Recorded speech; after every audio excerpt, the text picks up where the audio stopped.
Ahanbamagtada Manipuri Story Collection YouTube channel asibu midyeng tabiriba amadi wari tabiriba mayam pumnamakpu Manipuri Story Collection gi maikaidagi taramna okshari. Ngasi channel asida khudol tamjagadoriba wari asigi maming Ngairi Ngasisu. Wari asibu ibirakpa Arun Shamurai latpam.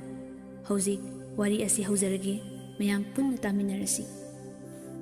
Thungnawi ahoba sing adugi maraktagi Fausilakliba numitki mangalna Thoubaki maithungda yairari. Mangal aduna hawatlo haiba matagum mami taaduna leiri. Thouba tapna yawali. Mon makhadagi gari lagthoktuna yengbada pung tari taramle. Nakandagi ulena yambung nongse mungale ni ha. Ay kang natumbaga yadreda. Thoubana ay diwaman na nadum phazana tumna male. Thouba phabung adudagi tapna hawali. Thariba kangkal adubu ningthijana hawalaga. Haizub adu paikatuna luna nana thamni. Mampak phidak adubu nakan mapacha na semlami. Kangthongi nakan da yaliba. Tawel adu paikatuna mamamimit tanaba. Barum da changlami. Barum da lairiba mingsel adu makuna taithoktuna ying. Amuk mamon noi. Thangnaba mikupta. Maithong adu maksinduna. Mitlu amuk pi ira chelakle. Mai mit tabal oraduna thorae. Tapna phabung da sor sang na hontaduna phamtai. Khanghaudana thongak liba police tuna Thoubana leiba ka adugi magi chei aduna thilai. Ani adu khangduna phuk hawali. Police na Thouba haise kanano? Thoubana sir aini. Police na nang unaba mi lai. Mini kundagi hena unaba yaro thoro. Police aduna Thoubagi makut adu punsili. Aduga mapanda leiriba mi unapam ka aduda changhalle. Thouba tapna ima mama thambalna ibungo haiduna mapi tarakli. Thoubana ima kapkano nacha khangba yamna waye pabung di kamda hori thambal kapna napabungsu na hori nacha nupi su yumda lehewi ichabu kari charamgani karam toramgani handuna ima chana ba khara purakpani. Thoubana ima pabung do kari oina ngamdabano ai pabung do yam uningi ima. Thambalna yam kanna ngamdaba budi nate ima di ichagi nakta toina lakningi adubo nangna lakanu haibaduda ima tawfam khangde. Nangi boyga kolonggasu nachanupi na pirakpani. Thoubana ima noibu yam wabro mathangdi ichanga pabunggasu porauko haiduna kapli. Thambalna ichabu moina piba cha insangdu chaba yabra imana yumda numtigi ichagi chak saruk khaktuna thame haiduna kapli. Thoubana ima adumna kapkano nacha yengba ngamdi. Thambalna ima kapte ichasu kapkano haiduna iliba phiyaduna machagi mapi taithokpi. Thoubana kuire ko ima nungsiraba yum adubu uraktaba chahi 9 hairakle ko. Police na yare matam loire nang kada chango yare. Thambalna ichaga mikup kharadang oirabasu pukmin pawminna jakhige kaidobagi sahe. Police na yararoi ni hanubi nachana pami hat pasiga kaidokhige haibano chalo wahai du tabada Thouba mai hauna saurami. Thouba makut adu tasinduna sir phajana ngangnasi mangda leplibase aigi imane macha aigi imangda adumna di haibin. Police adu sauna masi aigi thakta machinga khumini haiduna Thoubagi manaktamna changsilaktuna parakliba chai aduna kalli nachindo yam khumkhoba. Thambalna ibungo ichada adumna tawbino se ibungo adumna tawgano. Police na nachanu pami hatpase yam faure ne mase. Thoubana ima chatkhro haiduna mamana purakliba cherang adu kanna paije. Police na ai ithakta chin khum saradana chalo nang kada chango haina lawi. Thambal upai leita kapna thokre. Police na kana lei masi mai kada pusalu aduga mana pairi khause check taw. Thouba sauningba amadi mamabu ngangbibagi thawai nungaitabaga loinana kapdi changai. Mabu thila iba police tuna Thoubana pairiba chekhau adu habungda hidoktuna check tawraba matung Thoubagi makut pulliba chen adu lauthoamaga thokre.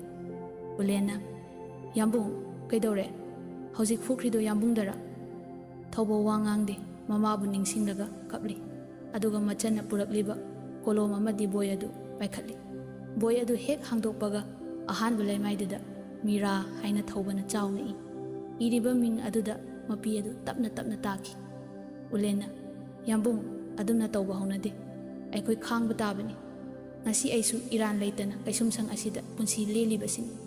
Yambung atei lairi aina mafam asida leirakpa Chahi ani suraklafau ai yambungna iriba ming adugi maramda karimata khangdri hangsu hangkhidri yambunggi mafam asida leiriba notes makhomsing asi Meera haina thaba toina thingnaje adubu ai nongmata phakalaga yingde yambung Meera haisibu kanano Thouba tarakliba mapi adu tapna taithoi ulen wari asi ai nong matang sabada hairage ulena hoi adu yambung kana laamge hosi Thouba tapna ima keishumshang adugi manungda Thouba wana leli mana leiriba ka aduda masing thingamdraba wari singna lepa leitana iri mahakna iriba wari sing adugi ayamba wahaidi Meera khaktani amuksu haukraba Thoudok sing ningsingduna nokli amuksu kapli amuksu sauri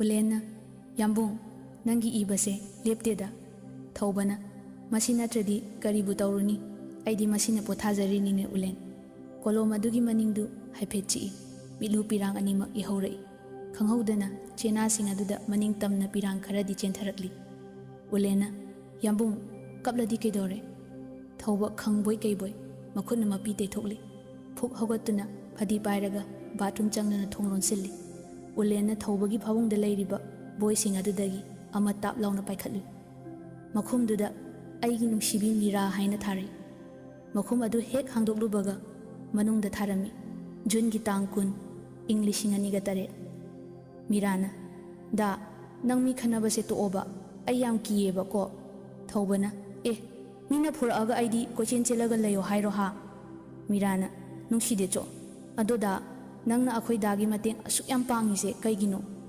Thoubana adu bho khangdaba hojik bhai kauri se khara leiradi ibai taraktoisidi mari mata haisidi mateng khara pangna tabani kaino chumdrabo Meerana phai ado nangse sum nungsire engo Thoubana ado nang kupakto ai kaudri ko Meerana pala anuba ai kapcharakani ai madu ningsingluga yam kapningi jani Thoubana adubudi aina soirubaini nang kupaktunani ngasi aina nang thadok ngamdrise Thouba bathroom so hangbagi makhol tare ulen boy adu khumjilaga thamkhre Thouba changai ulena yambung kari torubano mitkai pom lidubo Thoubana kaishu tawdeda sum phabungda tapna phamthai sor sangna hontharaga ulen chak lamdribo kainom chasidana ulena nanaw pina puramba biscuit kharale chasi yambung haidun ulen magi phabung anakandagi biscuit packet ama lawthorai ulena yambung tasengna idi nangse nara leramdok suman mandi aina thajai iyamba Thoubana ulen aimi hatlure ulen haidun mapi ira chelakli ulena yambung tokpiro adum tawbinu yambung se atei lairi yambung bu chahi kya subirage Thoubana chahi haifet makuttu thei aduga kuntra truk mukta ngairida inaudi ulena yambung aibudi kunmapan sujare yambung chahi ani di phare ekhoi ani ka asli leiminarakpa yambungna thawai nungaitana che kalam sungtha thade aina adum tumduna lei pulisingna thabak lei haina kauthoklagana thabakto adum tawre ichilena warisu inthinungaina sanade adubu yambunggi maithongda ningamdaba amadi aduma uba phangi yambungna nungaitabado aingonda haibiyo yambung Thouba haifet luktharaga tapna aigi punsi se asum tho tamramre ai kanada su ngasi phabo waraude ulen aina sikhraba matung aigi phabungda longkhatliba boy singasi nang warba su wana pa atei lairi ai boy ama pirakese siyeng matamdo nungsibani haiduna boy ama ulenda pirami ulena ingakngakna boy adu hangdoklubada ahanba leimaida November tang 3 English aniga 15 haina tharami mathang page hangdoklubada asumna irami ngasi ase pukning yam nungsi ina ulen mara leite haba ai khang adubu masu aigi ka sida tillare Thoubana karim ki gano aigi ming Thouba ai mafam sida chahi 3 sure leire inaugi mingdi ulen kirapna ulen kawe tamo ai Iran sumlei leitana aibu angam athau singna mihat pata hanbire Thoubana Kaisu khalunu ulen punsi haibase masini. Aikoi harauna yazaba taban. Ado nang aingoda tamo kaunu yambung koko ai arke ni nokladuna. Ulena yambung matamse achumbabu paisana irai laina lalhanba yare. Ai yam pendi yambung. Thoubana kaisu khalunu inausidi aikhoisu nongmadi isor leiri. Ulen kapladuna yambung ai makha pazararoi ai yamna pendi yambung. Thoubana matamdo nungsiko hojikti nangsu rule mayamsi loina khanglamlani. Thouba diary ama mon makhadagi lakthoklaga hangdoktuna chena sing adubu yengduna amuk kaplai. Diary aduda supnatagi hanjinba wahai mari napik thalli. Diary aduda iriba wahai dudu ai nangbu nungsiye yambung. Wahai asina khui chap manana diary adubu ahangwa mata yaudana iri. Ulena yambung masibu kanagi. Thouba kapladuna ulen mase aigi thamoigi leirang Meera na sinaramba khudolni. Police na mayam adu thabak tawnabagidamagta kauthokli. Ulendi makok ngawraktana thabak mafamdudagi suti lawraktuna magi kada police amana pusillaga thanamduna ka adu lonsillamle. Ulen ngehak potharaba matung mikap thorai. Thoubagi phamungda leiriba boysing adu urai. Masada paningba ama phawugum tawi. Phamung aduda tapna changsinduna yenglubada boy ro ani lonaduna thamli. Kachingi mathaktu paikhatuna hangdoi. Mamangda nungsibi Meera haina thai. Lema ema phakatpada megi tang kuntaret English nganiga tara haina tharam. Khomjilaga mathangi dong phakatli.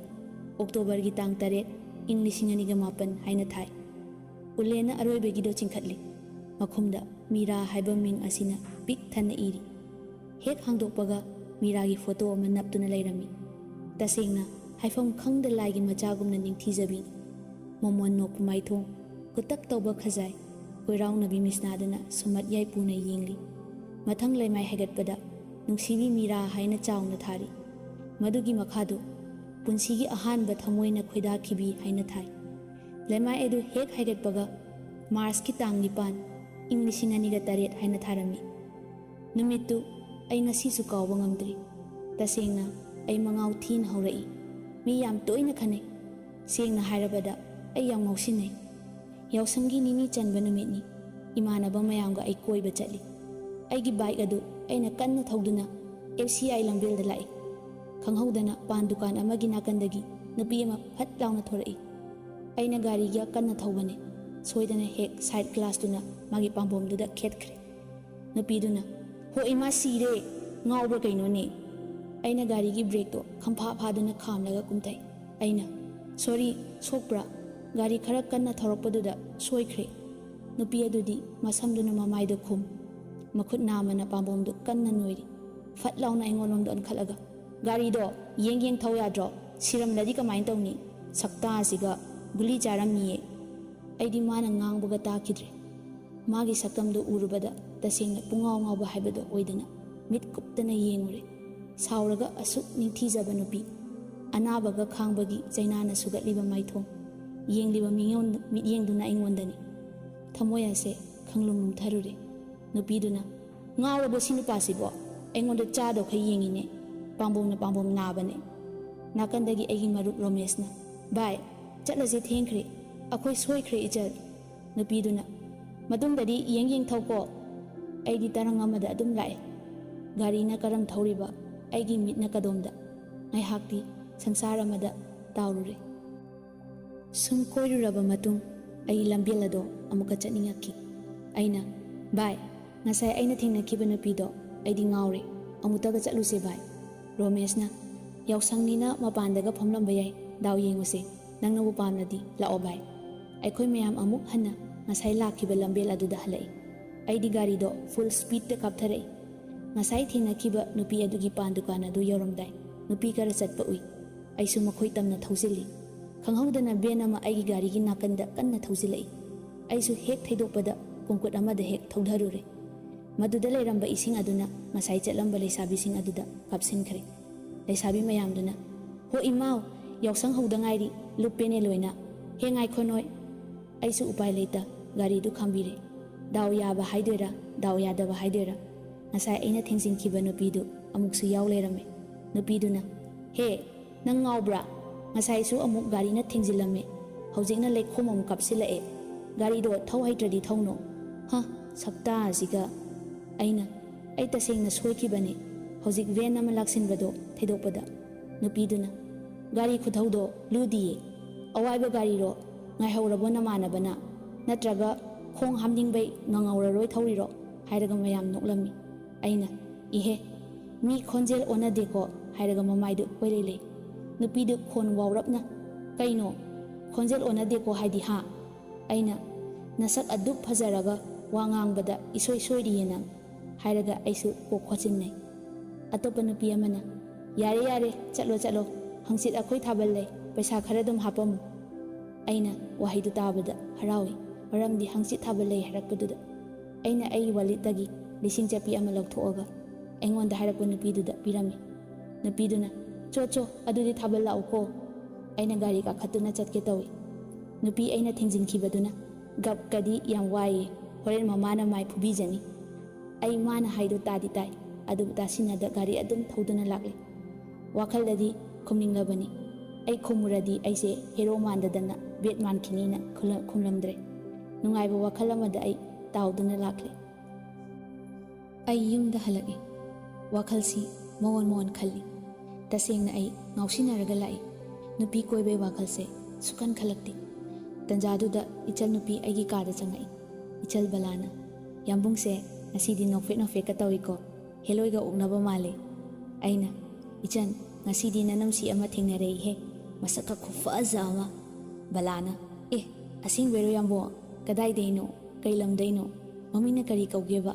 ꯁꯦ ꯍꯥꯏꯌꯣ꯫ ꯑꯩꯅ ꯏꯀꯥꯏꯔꯞ ꯇꯧꯅ ꯏꯆꯟ ꯃꯁꯛꯇꯣ ꯌꯥꯝ ꯊꯤꯅ ꯐꯖꯩꯉꯣ, ꯃꯃꯤꯡꯗꯤ ꯍꯪꯗ꯭ꯔꯤ, ꯃꯌꯨꯝꯁꯨ ꯈꯪꯗꯦ, ꯑꯗꯣ ꯅꯣꯏ ꯆꯦ ꯁꯨꯅꯤ ꯍꯣꯏ ꯂꯝꯗꯨꯅꯤ ꯍꯥꯏꯕꯗꯤ ꯈꯪꯉꯤ꯫ ꯕꯂꯥꯅ ꯂꯣꯏꯔꯦꯍꯦ ꯌꯥꯝꯕꯨꯡ, ꯚꯥꯞꯅ ꯗꯣꯂꯥꯟ ꯁꯥꯕ꯭ꯔꯕꯨ ꯀꯥꯏꯗꯅ ꯇꯣꯛꯆꯅꯤ꯫ ꯑꯩꯅ ꯋꯥꯈꯜ ꯑꯃ ꯂꯥꯛꯇꯅ ꯑꯩꯒꯤ ꯌꯥꯝ ꯀ꯭ꯂꯣꯁ ꯑꯣꯏꯕꯤ ꯏꯃꯥꯟꯅꯕꯤ ꯁꯨꯅꯤꯗ ꯀꯣꯜ ꯇꯧꯏ꯫ ꯁꯨꯅꯤꯅ ꯍꯦꯂꯣ ꯑꯥꯔ.ꯀꯦ ꯀꯩꯗꯧꯔꯦ? ꯑꯩꯅ ꯑꯣꯏ ꯅꯣꯏ ꯑꯗꯥꯏꯗ ꯍꯪꯆꯤꯠ ꯊꯥꯕꯜꯒ ꯂꯩꯕ꯭ꯔꯣ? ꯁꯨꯅꯤꯅ ꯃꯁꯛꯁꯤꯒ ꯂꯩ ꯏꯕꯨꯡꯉꯣ, ꯂꯥꯛꯀꯦ ꯍꯥꯏꯔꯣ? ꯑꯩꯅ ꯂꯥꯛꯇꯣꯏꯅꯦ꯫ ꯁꯨꯅꯤꯅ ꯂꯥꯛꯑꯣ ꯑꯆꯥꯄꯣꯠ ꯂꯩꯍꯟꯒꯦ꯫ ꯑꯩꯅ ꯂꯩꯊꯣꯛꯑꯒ ꯂꯣꯏꯔꯦ ꯀꯩꯅꯣ, ꯑꯗꯣ ꯊꯥꯕꯜꯗꯣ ꯅꯪꯒ ꯆꯣꯡꯃꯤꯟꯅꯗꯣꯏꯅꯤꯀꯣ, ꯑꯗꯨꯒ ꯃꯤ ꯑꯃ ꯊꯤꯟꯃꯤꯟꯅꯗꯣꯏꯕ ꯀꯣ? ꯁꯨꯅꯤꯅ ꯍꯣꯏꯅꯦ꯫ ꯃꯥꯔꯆꯀꯤ ꯇꯥꯡ 10, ꯏꯪ 2003꯫ ꯅꯨꯃꯤꯠꯁꯤ ꯑꯩ ꯄꯨꯟꯁꯤꯗ ꯀꯥꯎꯕ ꯉꯝꯂꯔꯣꯏ꯫ ꯌꯥꯝꯅꯁꯨ ꯍꯔꯥꯎꯏ, ꯑꯗꯨꯒ ꯆꯣꯞꯁꯨ ꯆꯣꯞꯈꯤ꯫ ꯑꯩ ꯁꯨꯅꯤ ꯍꯣꯏꯗ ꯊꯥꯕꯜ ꯆꯣꯡꯕ ꯆꯠꯂꯦ꯫ ꯑꯩ ꯋꯥꯈꯜꯗꯗꯤ ꯅꯍꯥꯟꯒꯤ ꯅꯨꯄꯤꯗꯣ ꯑꯃꯨꯛꯇꯪ ꯊꯦꯡꯅꯔꯗꯤ ꯍꯥꯏꯅ ꯈꯟꯖꯈꯤ꯫ ꯁꯨꯅꯤ ꯍꯣꯏ ꯌꯨꯝ ꯇꯝꯅ ꯂꯥꯛꯄꯗ ꯑꯩꯒꯤ ꯍꯥꯏꯁ꯭ꯀꯨꯜ ꯃꯦꯠ ꯔꯤꯁꯤ ꯊꯦꯡꯅꯈꯤ꯫ ꯑꯩꯅ ꯑꯩꯒꯤ ꯒꯥꯔꯤ ꯈꯥꯝꯂꯒ ꯑꯣꯏ ꯔꯤꯁꯤ ꯍꯥꯏꯅ ꯀꯧꯗꯨꯅ ꯆꯪꯁꯤꯟꯗꯨꯅ ꯈꯨꯠ ꯁꯣꯛꯂꯒ ꯀꯣꯜꯂꯤ꯫ ꯔꯤꯁꯤꯅ ꯃꯤ ꯃꯆꯥꯗꯤ ꯁꯛꯀ ꯈꯪꯂꯨꯗ꯭ꯔꯦ, ꯌꯥꯝ ꯅꯩꯔꯝꯃꯦꯅꯦ, ꯀꯗꯥꯏꯗꯅꯣ ꯅꯪꯕꯣ? ꯑꯩꯅ ꯚꯥꯏ ꯅꯣꯏ ꯂꯩꯀꯥꯏꯗꯒꯤ MUꯗ ꯇꯝꯕ ꯁꯨꯅꯤ ꯈꯪꯕ꯭ꯔꯥ? ꯃꯣꯏꯗ꯫ ꯔꯤꯁꯤꯅ ꯑꯣ ꯈꯪꯉꯦ ꯃꯥꯗꯤ, ꯑꯗꯣ ꯀꯩ ꯊꯕꯛ ꯂꯩꯒꯦ, ꯑꯩꯈꯣꯏꯗ ꯆꯪꯂꯨꯁꯤꯗꯅ꯫ ꯑꯩꯅ ꯚꯥꯏ ꯍꯌꯦꯡ ꯁꯣꯏꯗꯅ ꯂꯥꯛꯀꯦ, ꯑꯩꯗꯤ ꯇꯁꯦꯡꯅ ꯅꯪ ꯁ꯭ꯋꯥꯏꯗꯒꯤꯅꯦꯁꯦ ꯁꯨꯈꯪ ꯈꯪꯗꯦ ꯚꯥꯏ, ꯅꯣꯏ ꯌꯨꯝꯁꯦ ꯀꯥꯏꯗꯅꯣ? ꯔꯤꯁꯤꯅ ꯏꯀꯥꯏꯅ ꯚꯥꯏ ꯑꯁꯤ ꯀꯣꯟꯊꯣꯡꯁꯤꯅꯦ, ꯅꯨꯡꯉꯥꯏꯕ ꯏꯃꯨꯡ ꯅꯠꯇꯦꯗ ꯚꯥꯏ꯫ ꯑꯩꯅ ꯌꯥꯔꯦ ꯅꯪꯁꯨ, ꯑꯗꯣ ꯑꯩ ꯅꯣꯏ ꯂꯩꯀꯥꯏ ꯊꯥꯕꯜ ꯆꯣꯡꯗꯣꯏꯅꯤ, ꯅꯨꯄꯤ ꯃꯆా ꯑꯃ ꯊꯤꯒꯦ ꯇꯧꯔꯤꯅꯤ꯫ ꯔꯤꯁꯤꯅ ꯍꯣꯏꯅꯦ, ꯑꯩꯅ ꯍꯣꯔꯦꯟ ꯅꯣꯏ ꯃꯌꯥꯝ ꯁꯦꯟꯅ ꯇꯥꯕꯅꯤꯅꯦ꯫ ꯑꯩꯅ ꯑꯗꯣ ꯚꯥꯏ ꯑꯩ ꯁꯨꯅꯤ ꯍꯣꯏ ꯐꯥꯎꯗ ꯆꯪꯂꯨꯒꯦ, ꯍꯣꯔꯦꯟ ꯊꯦꯡꯅꯁꯦ꯫ ꯔꯤꯁꯤꯅ ꯍꯣꯏ ꯚꯥꯏ ꯆꯪꯉꯨꯔꯣ꯫ ꯑꯩ ꯁꯨꯅꯤ ꯍꯣꯏꯗ ꯆꯠꯂꯦ꯫ ꯃꯣꯏ ꯌꯨꯝ ꯌꯧꯔꯗꯨꯅ ꯁꯨꯅꯤꯒ ꯍꯔꯥꯎ ꯋꯥꯔꯤ ꯁꯥꯔꯤ꯫ ꯄꯨꯡ 7:30 ꯑꯗꯨꯋꯥꯏꯅꯤ꯫ ꯊꯥꯕꯜ ꯆꯣꯡꯂꯨꯔꯁꯤ ꯍꯥꯏꯗꯨꯅ ꯑꯩꯈꯣꯏꯅꯤ ꯊꯣꯔꯛꯑꯦ꯫ ꯑꯩꯅ ꯔꯤꯁꯤ ꯃꯔꯝꯗ ꯍꯪꯉꯤ, ꯁꯨꯅꯤꯁꯨ ꯔꯤꯁꯤꯒ ꯇꯤꯟꯅꯔꯝꯂꯦ꯫ ꯁꯨꯅꯤꯅ ꯅꯪ ꯁꯤꯗ ꯑꯗꯨꯝ ꯂꯩꯔꯝꯃꯣ, ꯑꯩ ꯊꯥꯕꯜ ꯆꯣꯡꯉꯨꯔꯒꯦ, ꯅꯨꯄಾ ꯄꯥꯏꯕ ꯌꯥꯔꯦ ꯍꯥꯏꯔꯒ ꯆꯪꯉꯛꯑꯣꯀꯣ꯫ ꯑꯩꯅ ꯍꯣꯏ, ꯑꯩꯗꯤ ꯅꯍꯥꯟꯒꯤ ꯅꯨꯄꯤꯗꯨ ꯌꯥꯎꯕ꯭ꯔꯥ ꯍꯥꯏꯅ ꯀꯣꯏꯊꯤ ꯊꯤꯔꯤ꯫ ꯇꯟꯖꯥꯗꯨꯗ ꯔꯤꯁꯤꯒ ꯃꯥꯒꯤ ꯃꯔꯨꯞ ꯈꯔꯒ ꯆꯪꯉꯛꯏ꯫ ꯔꯤꯁꯤꯅ ꯚꯥꯏ ꯆꯥꯛꯀ ꯆꯥꯔꯛꯑꯕꯣ? ꯑꯩꯅ ꯁꯨꯅꯤ ꯍꯣꯏꯗ ꯈꯔ ꯆꯥꯔꯛꯑꯦ꯫ ꯚꯥꯏ ꯅꯣꯏ ꯊꯥꯕꯜꯁꯦ ꯃꯤꯗꯤ ꯌꯥꯝꯃꯤꯅꯦ꯫ ꯔꯤꯁꯤꯅ ꯌꯥꯝꯕꯅꯦ, ꯑꯗꯨꯝ ꯅꯨꯡꯉꯥꯏꯕꯅꯦ, PCC ꯒ꯭ꯔꯥꯎꯟ ꯊꯥꯕꯜ ꯂꯝꯄꯥꯛ ꯍꯥꯏꯔꯗꯤ ꯂꯣꯏꯔꯦ ꯍꯥꯏꯗꯨꯅ ꯅꯣꯛꯃꯤꯟꯅꯩ꯫ ꯉꯥꯏꯍꯥꯛ ꯂꯩꯔꯒ ꯅꯨꯄꯥ ꯄꯥꯏꯕ ꯌꯥꯔꯅꯤ ꯍꯥꯏꯅ ꯂꯥꯎꯔꯛꯏ꯫ ꯑꯩꯅ ꯚꯥꯏ ꯊꯥꯕꯜ ꯆꯣꯡꯉꯤꯍꯦ ꯑꯩ꯫ ꯔꯤꯁꯤꯅ ꯍꯣꯏ ꯚꯥꯏ, ꯑꯩꯁꯨ ꯃꯌꯥꯝ ꯁꯦꯟꯅꯕ ꯆꯪꯉꯛꯑꯅꯤ꯫ ꯑꯩꯅ ꯁꯨꯅꯤꯕꯨ ꯊꯤꯗꯨꯅ ꯃꯥꯒꯤ ꯃꯅꯥꯛ ꯆꯪꯗꯨꯅ ꯁꯨꯅꯤꯒꯤ ꯈꯨꯗꯥꯡ ꯑꯗꯨꯗ ꯄꯥꯏ꯫ ꯁꯨꯅꯤꯅ ꯆꯣꯡꯉꯣ ꯆꯣꯡꯉꯣ꯫ ꯑꯩꯗꯤ ꯅꯥꯀꯟꯗꯨꯕꯨ ꯑꯣꯟꯊꯣꯛꯎꯗꯦ꯫ ꯑꯩꯒꯤ ꯈꯨꯠ ꯌꯦꯠꯅ ꯄꯥꯏꯔꯤꯕ ꯅꯨꯄꯤꯗꯣ ꯅꯍꯥꯟꯒꯤ ꯁꯛ ꯐꯖꯕꯤ ꯑꯩꯅ ꯉꯥꯎꯖꯕꯤꯗꯣ ꯑꯣꯏ ꯂꯩꯔꯝꯃꯤ꯫ ꯑꯩ ꯊꯥꯕꯜꯒꯤ ꯚꯥꯞꯀ ꯑꯣꯏꯔꯨꯗ꯭ꯔꯦ꯫ ꯃꯉꯣꯟꯗ ꯃꯨꯟꯅ ꯍꯦꯛ ꯌꯦꯡꯂꯨꯔꯦ꯫ ꯃꯥꯗꯤ ꯑꯩ ꯎꯕꯗ ꯍꯩꯅꯗꯕꯗꯧꯅ ꯇꯧꯏ꯫ ꯈꯪꯗꯦ, ꯑꯩꯗꯤ ꯄꯨꯡꯉꯥꯎ ꯉꯥꯎꯈ꯭ꯔꯦ꯫ ꯏꯁꯣꯔꯁꯦ ꯂꯩꯕꯖꯥꯠꯅꯤ ꯍꯥꯏꯅ ꯈꯜꯂꯦ꯫ ꯑꯩꯗꯤ ꯏꯁꯥꯁꯦ ꯄꯨꯔꯥ ꯄꯥꯈꯠꯂꯦ꯫ ꯑꯩꯅ ꯅꯨꯄꯤꯗꯨꯒꯤ ꯃꯔꯝꯗ ꯌꯥꯝꯅ ꯍꯪꯅꯤꯡꯈꯤ꯫ ꯏꯁꯥꯁꯦ ꯃꯤꯍꯨꯟꯒ ꯒ꯭ꯌꯥꯟ ꯃꯦꯟ ꯇꯥꯔꯛꯇꯦ꯫ ꯑꯩꯅ ꯃꯥꯒꯤ ꯃꯔꯝꯗ ꯍꯪꯒꯦ ꯍꯥꯏꯗꯨꯅ ꯁꯨꯅꯤꯒꯤ ꯈꯨꯗꯥꯡꯗꯨ ꯄꯥꯏꯔꯒ ꯊꯥꯕꯜ ꯃꯐꯝꯗꯒꯤ ꯆꯤꯡꯊꯣꯛꯏ꯫ ꯑꯗꯨꯕꯨ ꯀꯃꯥꯏꯅ ꯇꯧꯈ꯭ꯔꯤꯅꯣ ꯈꯪꯍꯧꯗꯦ꯫ ꯑꯩꯅ ꯄꯥꯏꯔꯒ ꯆꯤꯡꯂꯛꯂꯤ ꯅꯨꯄꯤꯗꯣ ꯁꯨꯅꯤ ꯑꯣꯏꯔꯝꯗ꯭ꯔꯦ꯫ ꯑꯩꯅ ꯉꯥꯎꯖꯕ ꯅꯨꯄꯤꯗꯣ ꯑꯣꯏ ꯂꯩꯔꯝꯃꯦ꯫ ꯑꯩ ꯁ꯭ꯋꯥꯏ ꯂꯥꯎꯏ꯫ ꯁꯨꯅꯤꯗꯤ ꯑꯩꯅ ꯇꯧꯔꯤꯕ ꯃꯇꯧꯗꯨꯗ ꯃꯥꯁꯨ ꯇꯞꯅ ꯂꯥꯛꯏ꯫ ꯑꯩꯅ ꯃꯥꯒꯤ ꯈꯨꯗꯥꯡ ꯈꯪꯊꯥ ꯊꯥꯗꯣꯛꯏ꯫ ꯈꯪꯍꯧꯗꯅ ꯃꯈꯨꯠ ꯌꯦꯠ ꯑꯗꯨꯅ ꯑꯩꯒꯤ ꯃꯥꯏꯗ ꯊꯥꯔꯛꯄꯕꯨ ꯑꯩ ꯒ꯭ꯌꯥꯟ ꯈꯪꯇꯥ ꯇꯥꯏ꯫ ꯃꯌꯥꯝ ꯄꯨꯂꯞ ꯆꯪꯁꯤꯜꯂꯛꯏ꯫ ꯑꯩꯅ ꯅꯨꯄꯤꯗꯨꯗ ꯑꯩ ꯁꯣꯏꯈ꯭ꯔꯦ, ꯇꯁꯦꯡꯅ ꯃꯤ ꯑꯣꯟꯅꯈꯤꯕꯅꯦ ꯍꯥꯏꯅ ꯍꯥꯏꯖꯩ꯫ ꯃꯇꯥꯡ ꯑꯗꯨꯗ ꯁꯨꯅꯤꯅ ꯑꯩꯒꯤ ꯏꯇꯦꯡ ꯄꯥꯡꯂꯛꯏ꯫ ꯃꯤꯔꯥ, ꯃꯥ ꯑꯩꯒꯤ ꯃꯔꯨꯞꯅꯦ꯫ ꯅꯪꯅ ꯇꯧꯔꯤꯗꯣ ꯀꯩꯅꯣ? ꯃꯥꯗꯤ ꯑꯩ ꯑꯣꯏꯔꯕꯣꯏ ꯅꯤꯡꯗꯅ ꯁꯣꯏꯈꯤꯕ ꯑꯣꯏꯔꯝꯅꯤ꯫ ꯃꯌꯥꯝ ꯍꯟꯗꯣꯛꯄꯤꯌꯨ, ꯀꯩꯁꯨ ꯂꯩꯕ ꯋꯥ ꯅꯠꯇꯦ꯫ ꯃꯥꯗꯤ ꯑꯩꯉꯣꯟꯗ ꯁꯥꯎꯅ ꯌꯦꯡꯂꯤ꯫ ꯑꯩꯗꯤ ꯏꯀꯥꯏꯕꯅ ꯇꯧꯐꯝ ꯈꯪꯂꯝꯗꯦ꯫ ꯑꯗꯨꯕꯨ ꯃꯥꯒꯤ ꯃꯃꯤꯡ ꯃꯤꯔꯥ ꯀꯧꯏ ꯍꯥꯏꯕ ꯈꯪꯍꯧꯕꯁꯤꯃꯗꯤ ꯑꯩ ꯇꯁꯦꯡꯅ ꯍꯔꯥꯎꯏ꯫ ꯇꯟꯖꯥꯗꯨꯗ ꯔꯤꯁꯤ ꯆꯪꯉꯛꯏ꯫ ꯔꯤꯁꯤꯅ ꯀꯩꯗꯧꯅꯔꯦ ꯁꯨꯅꯤ? ꯃꯤꯔꯥꯅ ꯇꯥꯃꯣ, ꯃꯁꯤ ꯅꯨꯄꯥꯁꯤꯅ ꯑꯩ ꯈꯨꯗꯥꯡ ꯄꯥꯏꯔꯒ ꯆꯤꯡꯊꯣꯛꯏꯅꯤꯅꯦ꯫ ꯁꯨꯅꯤꯅ ꯔꯤꯁꯤ, ꯃꯤꯔꯥꯒ ꯑꯩꯒ ꯊꯥꯕꯜ ꯆꯣꯡꯃꯤꯟꯅꯕꯅꯦ꯫ ꯑꯗꯨꯗ ꯊꯧꯕꯗꯤ ꯑꯩ ꯑꯣꯏꯔꯕꯣꯏ ꯈꯟꯗꯅ ꯃꯤꯔꯥꯒꯤ ꯈꯨꯗꯥꯡ ꯄꯥꯏꯔꯒ ꯆꯤꯡꯊꯣꯛꯎꯔ ꯃꯥꯜꯂꯦ꯫ ꯈꯨꯄꯥꯛꯅꯁꯨ ꯊꯥꯕꯤꯔꯦ꯫ ꯏꯀꯥꯏꯈ꯭ꯔꯦꯗ꯫ ꯔꯤꯁꯤ ꯁꯥꯎꯅꯤꯡꯒꯨꯝ ꯏꯀꯥꯏꯒꯨꯝ, ꯀꯩꯅꯣ ꯑꯕꯦ, ꯅꯪꯁꯨ ꯐꯖꯅ ꯒ꯭ꯌꯥꯟ ꯇꯥꯅ ꯍꯥꯏꯕ ꯌꯥꯗ꯭ꯔꯣ? ꯈꯨꯠ ꯍꯦꯛꯇ ꯊꯥꯏꯗꯨ ꯀꯩꯅꯣ? ꯃꯥꯁꯦ ꯑꯩꯒꯤ ꯃꯔꯨꯞꯅꯦ꯫ ꯑꯉꯥꯡ ꯅꯪ ꯊꯥꯕꯜꯒ ꯆꯣꯡꯉꯅꯨ, ꯆꯪꯉꯣ꯫ ꯑꯩ ꯍꯦꯟꯅ ꯏꯀꯥꯏꯔꯛꯏ꯫ ꯚꯥꯏ, ꯑꯗꯨꯗꯤ ꯇꯧꯕꯤꯅꯨ, ꯑꯉꯥꯡ ꯈꯟꯗ ꯇꯧꯔꯤꯅꯤ꯫ ꯌꯥꯔꯦ, ꯁꯤ ꯃꯇꯥꯡꯁꯦ ꯇꯣꯛꯑꯁꯦ꯫ ꯑꯩꯅ ꯁꯣꯏꯈ꯭ꯔꯦ ꯚꯥꯏ꯫ ꯔꯤꯁꯤ ꯑꯩꯉꯣꯟꯗ ꯌꯦꯡꯂꯒ ꯀꯩꯅꯣ ꯚꯥꯏ? ꯀꯔꯤꯒꯤ ꯃꯔꯨꯞꯅ ꯁꯣꯏꯕꯅꯣ? ꯑꯕꯦ, ꯅꯣꯏ ꯅꯕꯨꯡꯗ ꯂꯥꯜꯂꯦ ꯍꯥꯏꯌꯨ꯫ ꯃꯥꯁꯨ ꯏꯀꯥꯏꯕꯣꯏ ꯁꯥꯎꯅꯤꯡꯕꯣꯏ ꯑꯩꯉꯣꯟꯗ ꯂꯥꯜꯂꯦ ꯍꯥꯏꯔꯛꯂꯒ ꯇꯨꯃꯤꯟꯅ ꯂꯦꯞꯄꯒ ꯂꯩ꯫ ꯑꯩꯁꯨ ꯇꯧꯐꯝ ꯈꯪꯗ꯭ꯔꯦ꯫ ꯃꯔꯛꯇꯨꯗ ꯑꯃꯨꯛ ꯁꯨꯅꯤꯗ ꯌꯦꯡ, ꯔꯤꯁꯤꯗ ꯑꯃꯨꯛ ꯌꯦꯡ꯫ ꯑꯩꯅ ꯁꯨꯅꯤ, ꯚꯥꯏ ꯔꯤꯁꯤ, ꯑꯩ ꯆꯠꯂꯒꯦ ꯉꯁꯤꯗꯤ꯫ ꯏꯆꯟꯗꯤ ꯊꯥꯕꯜ ꯆꯣꯡꯍꯜꯂꯨꯀꯣ, ꯏꯀꯥꯏꯗꯅ ꯇꯣꯛꯄ ꯇꯥꯔꯦ ꯍꯥꯏꯔꯒ ꯆꯠꯀꯦ ꯇꯧꯏ꯫ ꯔꯤꯁꯤꯅ ꯀꯩꯅꯣ ꯚꯥꯏ? ꯑꯁ, ꯑꯩ ꯅꯨꯡꯉꯥꯏꯇꯦꯀꯣ꯫ ꯅꯪ ꯑꯗꯨꯃꯥꯏꯅ ꯆꯠꯈ꯭ꯔꯗꯤ ꯅꯨꯡꯉꯥꯏꯍꯧꯔꯔꯣꯏ꯫ ꯑꯩꯅ ꯚꯥꯏ, ꯑꯩ ꯀꯩꯁꯨ ꯇꯧꯗꯦ꯫ ꯑꯩ ꯍꯌꯦꯡ ꯅꯣꯏꯗ ꯂꯥꯛꯑꯒꯦ꯫ ꯉꯁꯤꯗꯤ ꯆꯠꯂꯒꯦ꯫ ꯁꯨꯅꯤꯅ ꯀꯩꯅꯣ ꯑꯥꯔꯀꯦ, ꯉꯥꯎꯔꯕꯣ ꯅꯪꯕꯣ? ꯇꯜꯂꯤꯍꯦ ꯑꯩꯗꯤ꯫ ꯁꯨꯅꯤꯅ ꯉꯥꯡꯕꯒ ꯇꯥꯗꯦ꯫ ꯑꯩ ꯆꯠꯂꯒꯦ ꯍꯥꯏꯔꯒ ꯐꯠ ꯊꯣꯛꯂꯛꯏ꯫ ꯃꯣꯏꯗꯤ ꯇꯨꯃꯤꯟ ꯇꯨꯃꯤꯟ ꯂꯦꯞꯄꯒ ꯆꯠꯈꯤꯅꯣ ꯍꯥꯏꯕ ꯃꯇꯧꯒꯨꯝ ꯌꯦꯡꯗꯨꯅ ꯂꯩꯍꯧꯏ꯫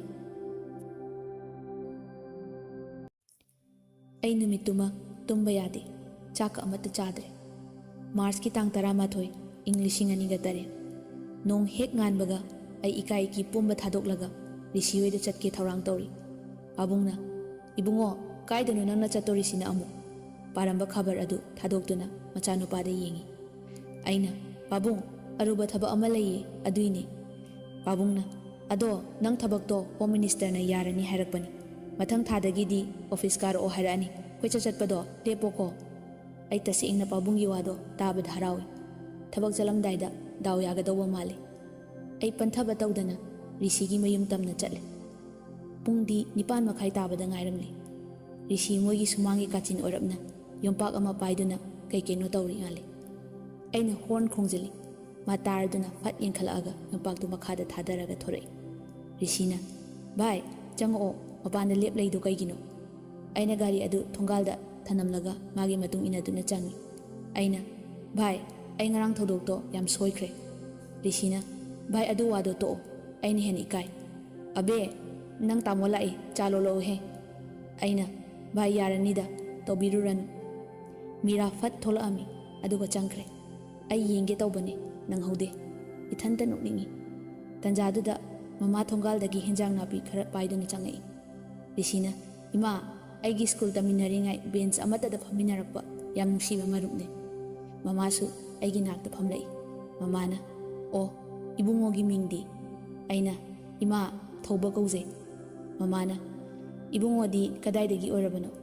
ꯑꯩꯅ ꯏꯃꯥ, ꯑꯩ ꯊꯥꯡꯃꯩꯕꯟ ꯃꯩꯁꯅꯥꯝ ꯂꯩꯀꯥꯏꯗꯒꯤꯅꯤ꯫ ꯃꯃꯥꯅ ꯑꯦ, ꯑꯗꯨꯗꯗꯤ ꯑꯩꯈꯣꯏ ꯏꯅꯥꯎꯅꯨꯄꯤꯁꯨ ꯃꯌꯨꯝ ꯄꯥꯜꯂꯦ꯫ ꯀꯩ ꯌꯨꯝꯅꯣ ꯏꯕꯨꯡꯉꯣꯕꯣ?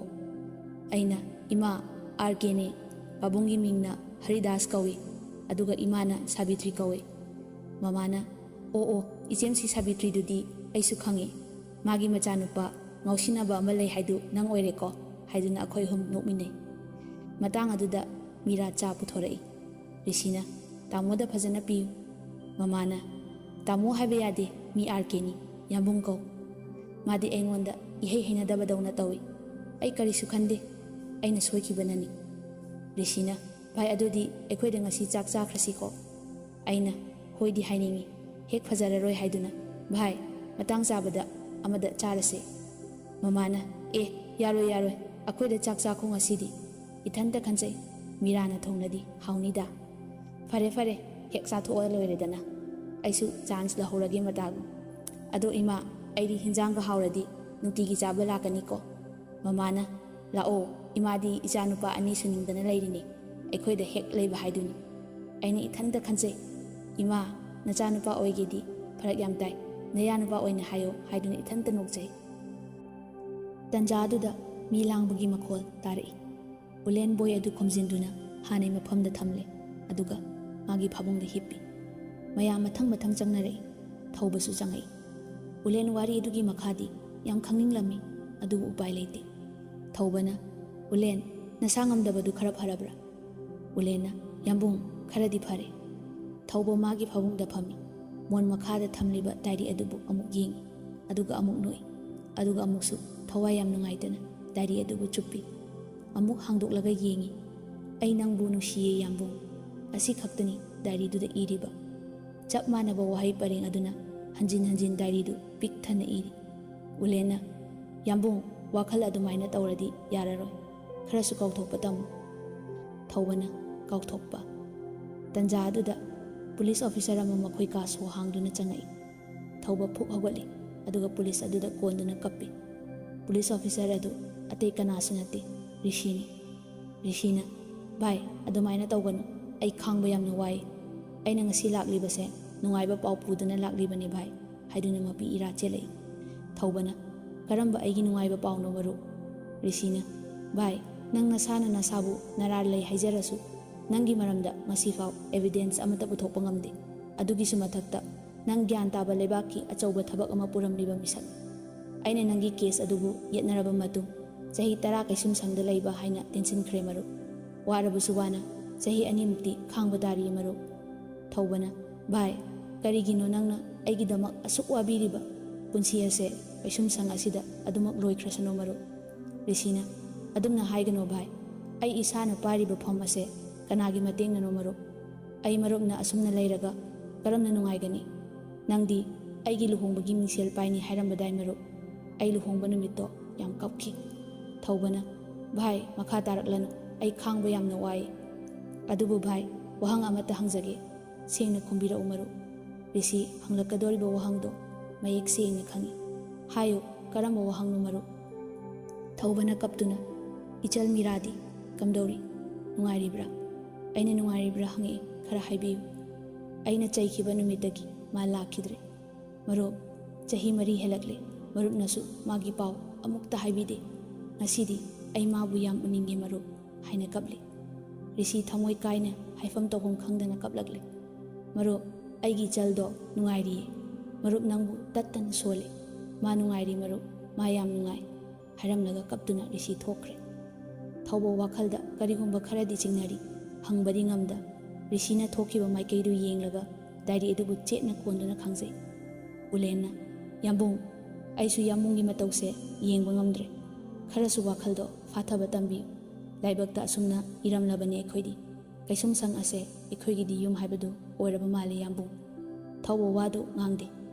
Ningamdaba nungaitaba wakhalna phungbangnana famungda tapna phamthaki. Diary maraktagi Meeragi photo uma puthoraktuna mitfam hongdana yengli.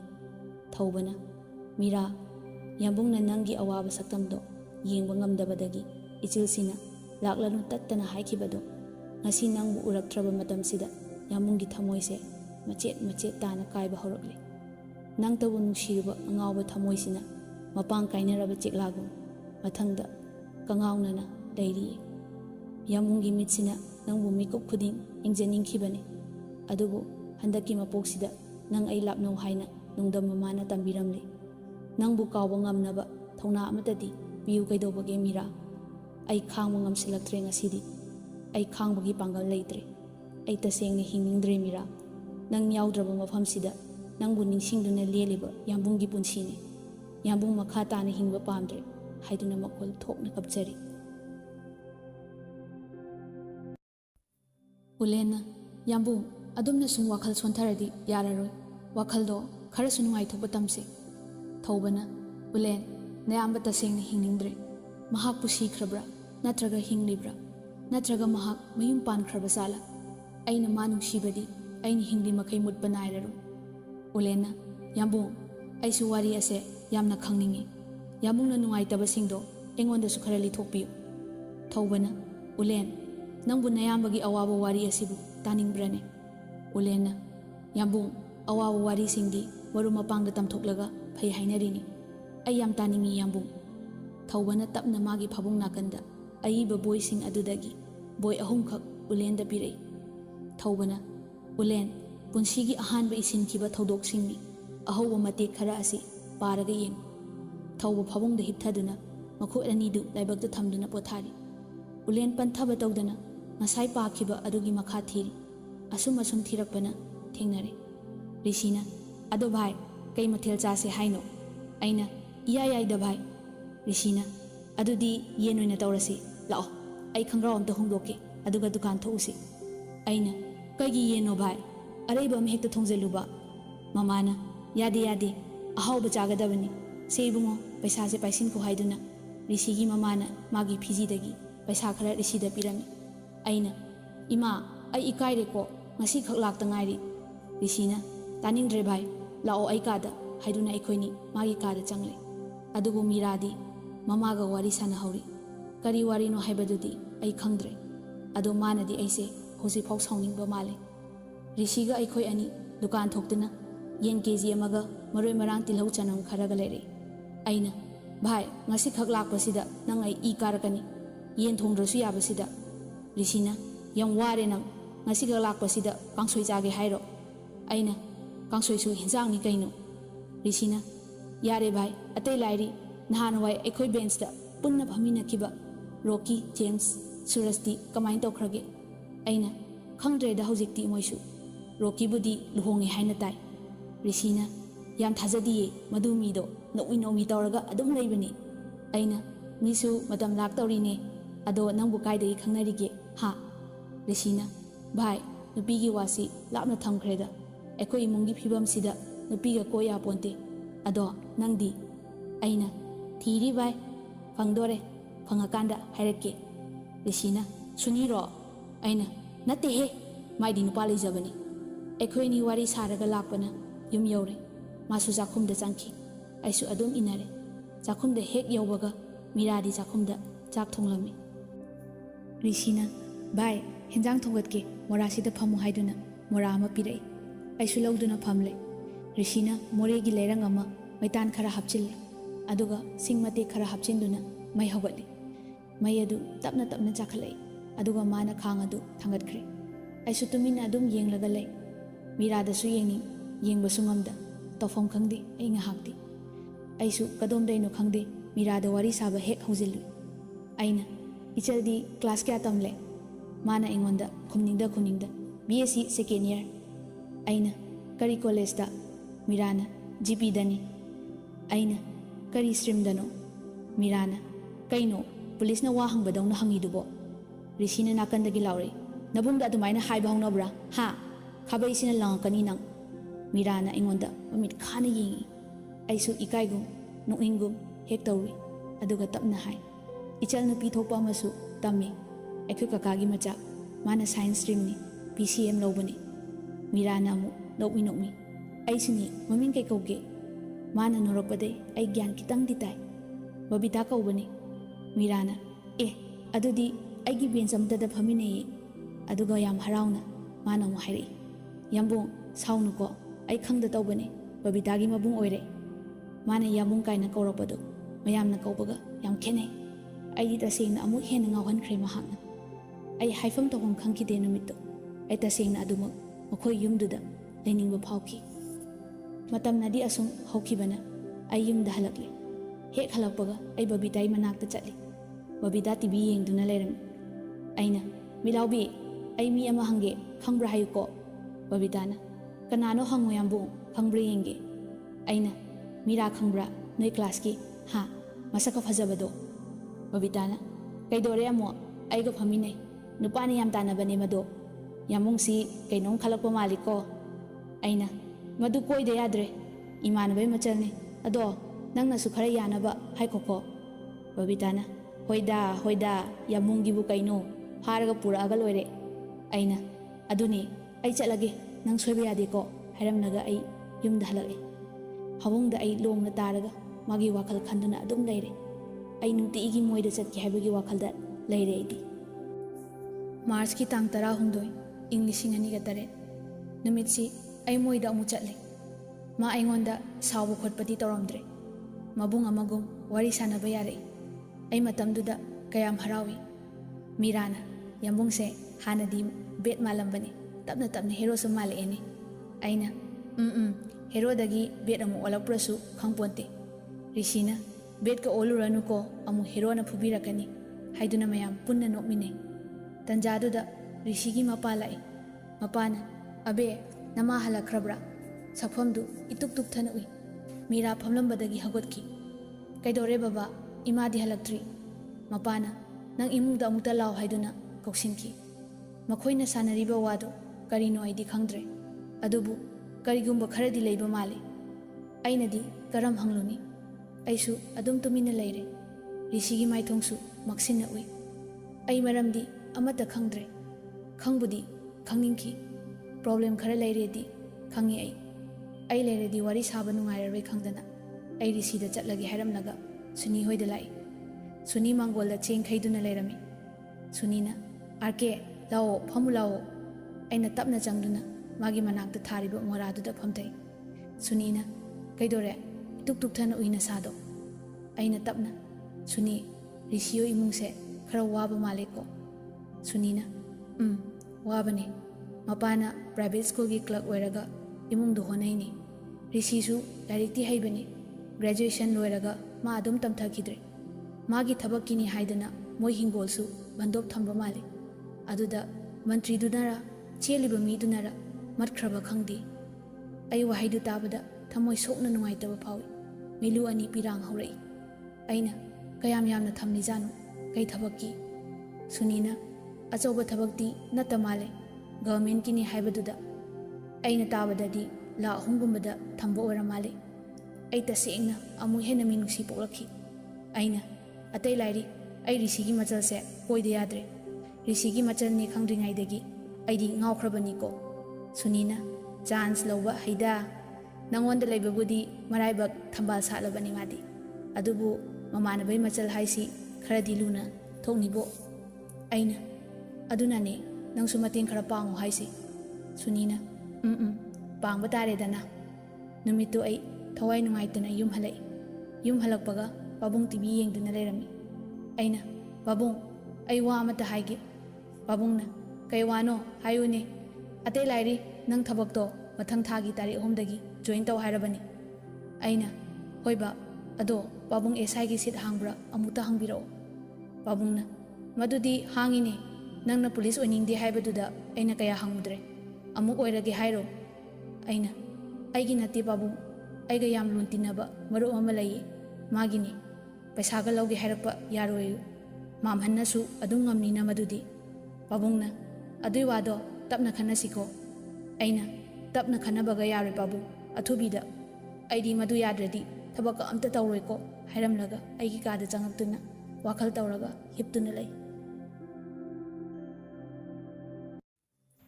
March ki tang 13 English ingani ga tare. Akhoi ichal Babitada aina Meerada hayu haibadu madi phasana hairam lamale. Aina rishi hoida chatpada rishidi thabak ama chathokina leramdre. Aina ma ngaibo oina magolda phamli. Meera tholaktuna hairi. Yambung Babitana hairakpadagi ai loina khangi. Aidi yambung hoiga thak yamna khene. Adugi sumathakta yambunga aikhoi daga sutine. Mina kari haina khini. Aibu warau biganu. Nachal amagum adum khanbiyo yambung. Ai amuksu ikaiba phawi. Kari haidono haibasu khangdre. ꯑꯩ ꯅꯣꯟꯊꯔꯒ ꯑꯗꯨꯝ ꯂꯩ, ꯃꯥꯏ ꯑꯁꯤ ꯃꯩꯃꯨꯛ ꯁꯥꯏ꯫ ꯃꯁꯤꯗꯤ ꯏꯀꯥꯏꯕ ꯌꯥꯗ꯭ꯔꯦ ꯈꯟꯅ ꯑꯩꯅ, ꯀꯩꯅꯣ ꯅꯪꯅ ꯍꯥꯏꯗꯨꯕꯣ?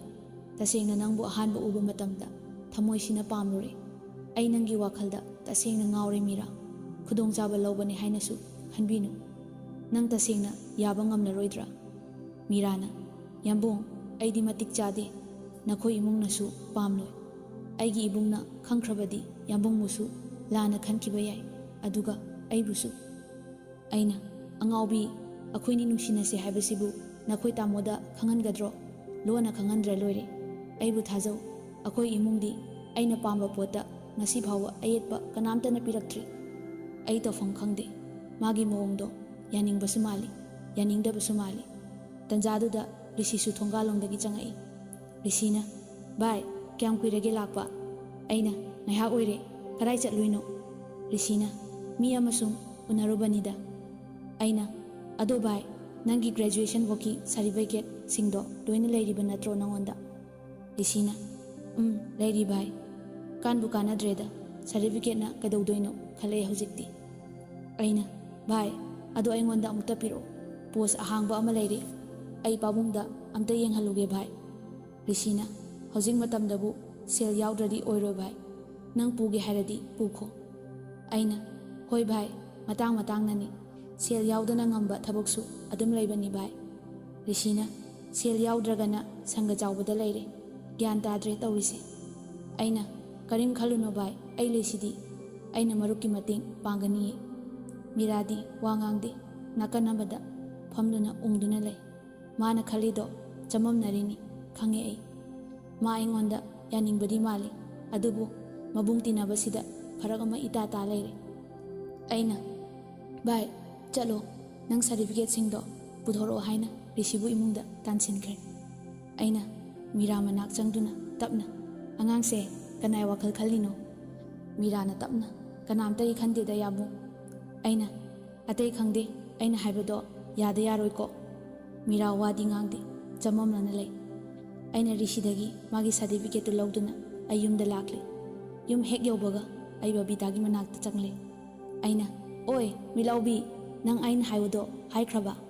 ꯕꯕꯤꯇꯥꯅ, ꯍꯥꯏꯈ꯭ꯔꯦ ꯌꯥꯝꯕꯨꯡ, ꯑꯩꯅ ꯃꯆꯨ ꯊꯥꯛ ꯊꯥꯛꯇꯅ ꯍꯥꯏꯈ꯭ꯔꯕꯅꯤ, ꯁꯣꯏꯗꯅ ꯌꯥꯔꯛꯀꯅꯤ ꯌꯦꯡꯉꯨ꯫ ꯑꯩꯅ ꯌꯥꯝꯕꯨꯡꯗꯣ ꯑꯩꯈꯣꯏꯗ ꯅꯨꯡꯇꯤꯒꯤ ꯂꯥꯛꯏ, ꯃꯤꯀꯨꯞ ꯈꯨꯗꯤꯡꯒꯤ ꯅꯪꯒꯤ ꯋꯥꯗ ꯍꯪꯂꯦ, ꯃꯥꯅ ꯅꯪꯁꯦ ꯌꯥꯝ ꯄꯥꯝꯖꯩ ꯍꯥꯏ, ꯑꯗꯒꯤ ꯌꯥꯝꯕꯨꯡ ꯍꯣꯏ ꯐꯦꯃꯤꯂꯤꯁꯦ ꯅꯪꯅ ꯂꯩꯕꯗ ꯅꯨꯡꯉꯥꯏꯅꯤ, ꯁꯪꯒ ꯆꯥꯎꯕ ꯏꯃꯨꯡꯅꯤ, ꯑꯁ ꯈꯪꯗꯦ ꯀꯩꯀꯩꯅꯣ ꯃꯌꯥꯝ ꯑꯃ ꯍꯥꯏꯈ꯭ꯔꯦ ꯑꯩꯗꯤ꯫ ꯑꯗꯣ ꯌꯥꯝꯕꯨꯡ, ꯌꯥꯔꯛꯑꯗꯧꯅꯤ, ꯀꯩꯁꯨ ꯈꯜꯂꯨꯅꯨ꯫ ꯑꯩ ꯏꯊꯟꯇ ꯍꯔꯥꯎꯖꯩ, ꯑꯃꯗꯤ ꯃꯥꯅ ꯌꯥꯕꯤꯔꯛꯂꯤ ꯈꯟꯅ ꯑꯍꯤꯡꯗꯨꯃ ꯋꯥꯅ ꯈꯥꯡꯈꯤ꯫ ꯃꯥꯔꯆꯀꯤ ꯇꯥꯡ 19, ꯏꯪ 2009 ꯑꯩ ꯅꯨꯃꯤꯠꯁꯤ ꯍꯥꯏꯐꯝ ꯈꯪꯗꯅ ꯍꯔꯥꯎꯏ꯫ ꯃꯍꯥꯛꯅ ꯑꯩ ꯅꯨꯡꯁꯤ ꯍꯥꯏꯕ ꯑꯩ ꯈꯪꯏ꯫ ꯑꯩꯈꯣꯏ ꯕꯕꯤꯇꯥꯅ ꯇꯛꯃꯟꯗꯅ ꯃꯥ ꯌꯥꯔꯦ ꯍꯥꯏꯔꯛꯈꯤ꯫ ꯕꯕꯤꯇꯥꯅ ꯀꯣꯂꯦꯖ ꯍꯦꯛ ꯍꯜꯂꯛꯄꯒ ꯑꯩꯉꯣꯟꯗ ꯃꯤꯔꯥꯅ ꯌꯥꯔꯕꯅꯤ ꯍꯥꯏꯔꯛꯈꯤ꯫ ꯑꯩ ꯍꯔꯥꯎꯕꯅ ꯌꯦꯟ ꯂꯩꯗꯨꯅ ꯅꯨꯃꯤꯗꯥꯡ ꯋꯥꯏꯔꯝꯗꯨ ꯔꯤꯁꯤ ꯍꯣꯏꯗ ꯆꯠꯂꯦ꯫ ꯔꯤꯁꯤ ꯍꯣꯏ ꯊꯣꯡꯒꯥꯜ ꯍꯦꯛ ꯌꯧꯕꯒ ꯑꯍꯟ ꯑꯃꯅ ꯋꯥ ꯈꯔ ꯀꯜꯂꯞꯅ, ꯈꯠꯅꯕꯗꯤ ꯅꯠꯇꯕ ꯃꯑꯣꯡꯗ ꯋꯥꯔꯤ ꯁꯥꯔꯝꯃꯤ꯫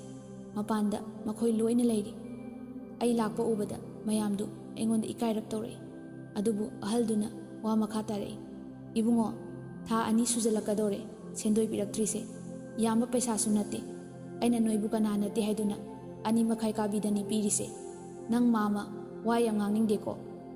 ꯑꯩꯅ, ꯔꯤꯁꯤ, ꯃꯥꯃꯅ ꯍꯥꯏꯁꯤꯕꯨ ꯄꯩꯁꯥ ꯀꯌꯥꯝ ꯌꯥꯝꯕꯅꯣ? ꯑꯍꯜꯗꯨꯅ, ꯏꯕꯨꯡꯉꯣ, 15,000 ꯈꯛꯇꯅꯤ꯫ ꯑꯩꯅ, ꯃꯥꯃ, ꯑꯗꯨꯗꯤ ꯁꯨꯃꯥꯏꯅ ꯇꯧꯕꯤꯔꯣ, ꯍꯌꯦꯡ ꯑꯌꯨꯛꯁꯦ ꯁꯨꯡꯁꯣꯏ ꯁꯣꯏꯗꯅ ꯄꯤꯖꯔꯒꯦ, ꯉꯁꯤꯒꯤꯗꯤ ꯋꯥꯔꯧꯕꯤꯅꯨ꯫ ꯑꯍꯜꯅ, ꯁꯣꯏꯗꯤ ꯁꯣꯏꯗ꯭ꯔꯕ ꯏꯕꯨꯡꯉꯣ? ꯑꯩꯅ, ꯁꯨꯡꯁꯣꯏ ꯁꯣꯏꯔꯣꯏ, ꯃꯥꯃ ꯅꯆꯥꯕꯨ ꯊꯥꯖꯕꯤꯌꯨ꯫ ꯑꯍꯜꯗꯨꯅ, ꯐꯔꯦ ꯐꯔꯦ, ꯑꯗꯨꯗꯤ ꯍꯌꯦꯡ ꯁꯣꯏꯍꯜꯂꯛꯀꯅꯨꯀꯣ ꯅꯪ, ꯃꯥꯃ ꯆꯠꯂꯒꯦ ꯍꯥꯏꯗꯨꯅ ꯆꯠꯈ꯭ꯔꯦ꯫ ꯃꯌꯥꯝꯗꯨ ꯋꯥ ꯑꯃꯠꯇ ꯉꯥꯡꯗꯦ, ꯇꯨꯃꯤꯟꯅ ꯂꯩ꯫ ꯇꯟꯖꯥꯗꯨꯗ ꯔꯤꯁꯤꯅ, ꯚꯥꯏ, ꯅꯪꯅ ꯇꯧꯔꯤꯁꯦ ꯀꯩꯅꯣ? ꯑꯩ ꯇꯁꯦꯡꯅ ꯌꯥꯝ ꯏꯀꯥꯏ, ꯑꯗꯨꯛ ꯌꯥꯝꯕ ꯄꯩꯁꯥꯗꯨꯕꯨ꯫ ꯑꯩꯅ, ꯃꯔꯨꯞ, ꯃꯗꯨ ꯄꯩꯁꯥꯗꯨꯗꯤ ꯑꯩꯒꯤ ꯃꯔꯨꯞ ꯐꯪꯕꯩ ꯂꯩꯌꯦ, ꯑꯗꯨꯅ ꯑꯗꯨꯝ ꯄꯤꯊꯣꯛꯈ꯭ꯔꯁꯦ, ꯁꯤꯗꯤ ꯑꯩꯅ ꯃꯔꯨꯞꯀꯤ ꯃꯇꯦꯡ ꯄꯥꯡꯕꯅꯤ ꯈꯜꯂꯣ ꯍꯥꯏꯅ ꯑꯩꯅ ꯍꯥꯏ꯫ ꯃꯄꯥꯅ, ꯏꯕꯨꯡꯉꯣ, ꯅꯄꯥꯁꯨ ꯀꯔꯤ ꯍꯥꯏꯗꯣꯏꯅꯣ ꯈꯪꯗ꯭ꯔꯦ, ಲಾಯರಬ ꯑꯣꯏꯔꯨꯕꯅ꯫ ꯑꯩꯅ, ꯕꯕꯥ, ꯑꯗꯨꯝꯅ ꯍꯥꯏꯕꯤꯒꯅꯨ, ꯑꯩꯁꯨ ꯕꯕꯥꯒꯤ ꯃꯆꯥꯅꯤ ꯈꯟꯕꯤꯌꯣ, ꯁꯤꯗꯤ ꯑꯉꯝ ꯑꯉꯝꯕ ꯃꯇꯦꯡ ꯄꯥꯡꯅꯕꯅꯤ꯫ ꯃꯔꯛꯇꯨꯗ ꯃꯤꯔꯥ ꯀꯞꯂꯒ ꯆꯦꯟꯁꯤꯟꯈꯤ꯫ mahak ikairangani haiba ai khangi magi mataududa aisu pi ira chilaktuna pi marik amani tarai aina karim tawdaba saduna pi du khutna haife teitholaga bai ngasidi henjang ahawba jase yen lerakpani tilau janamsu yauri lao haiduna risibu aina chingkhatlaga chakhumda pui risina bai ai tasengna wai ai haifam tawam khangdi maro haiduna aingonda kondana ikaigum ningamdabagum kaplai aisu khanghaudana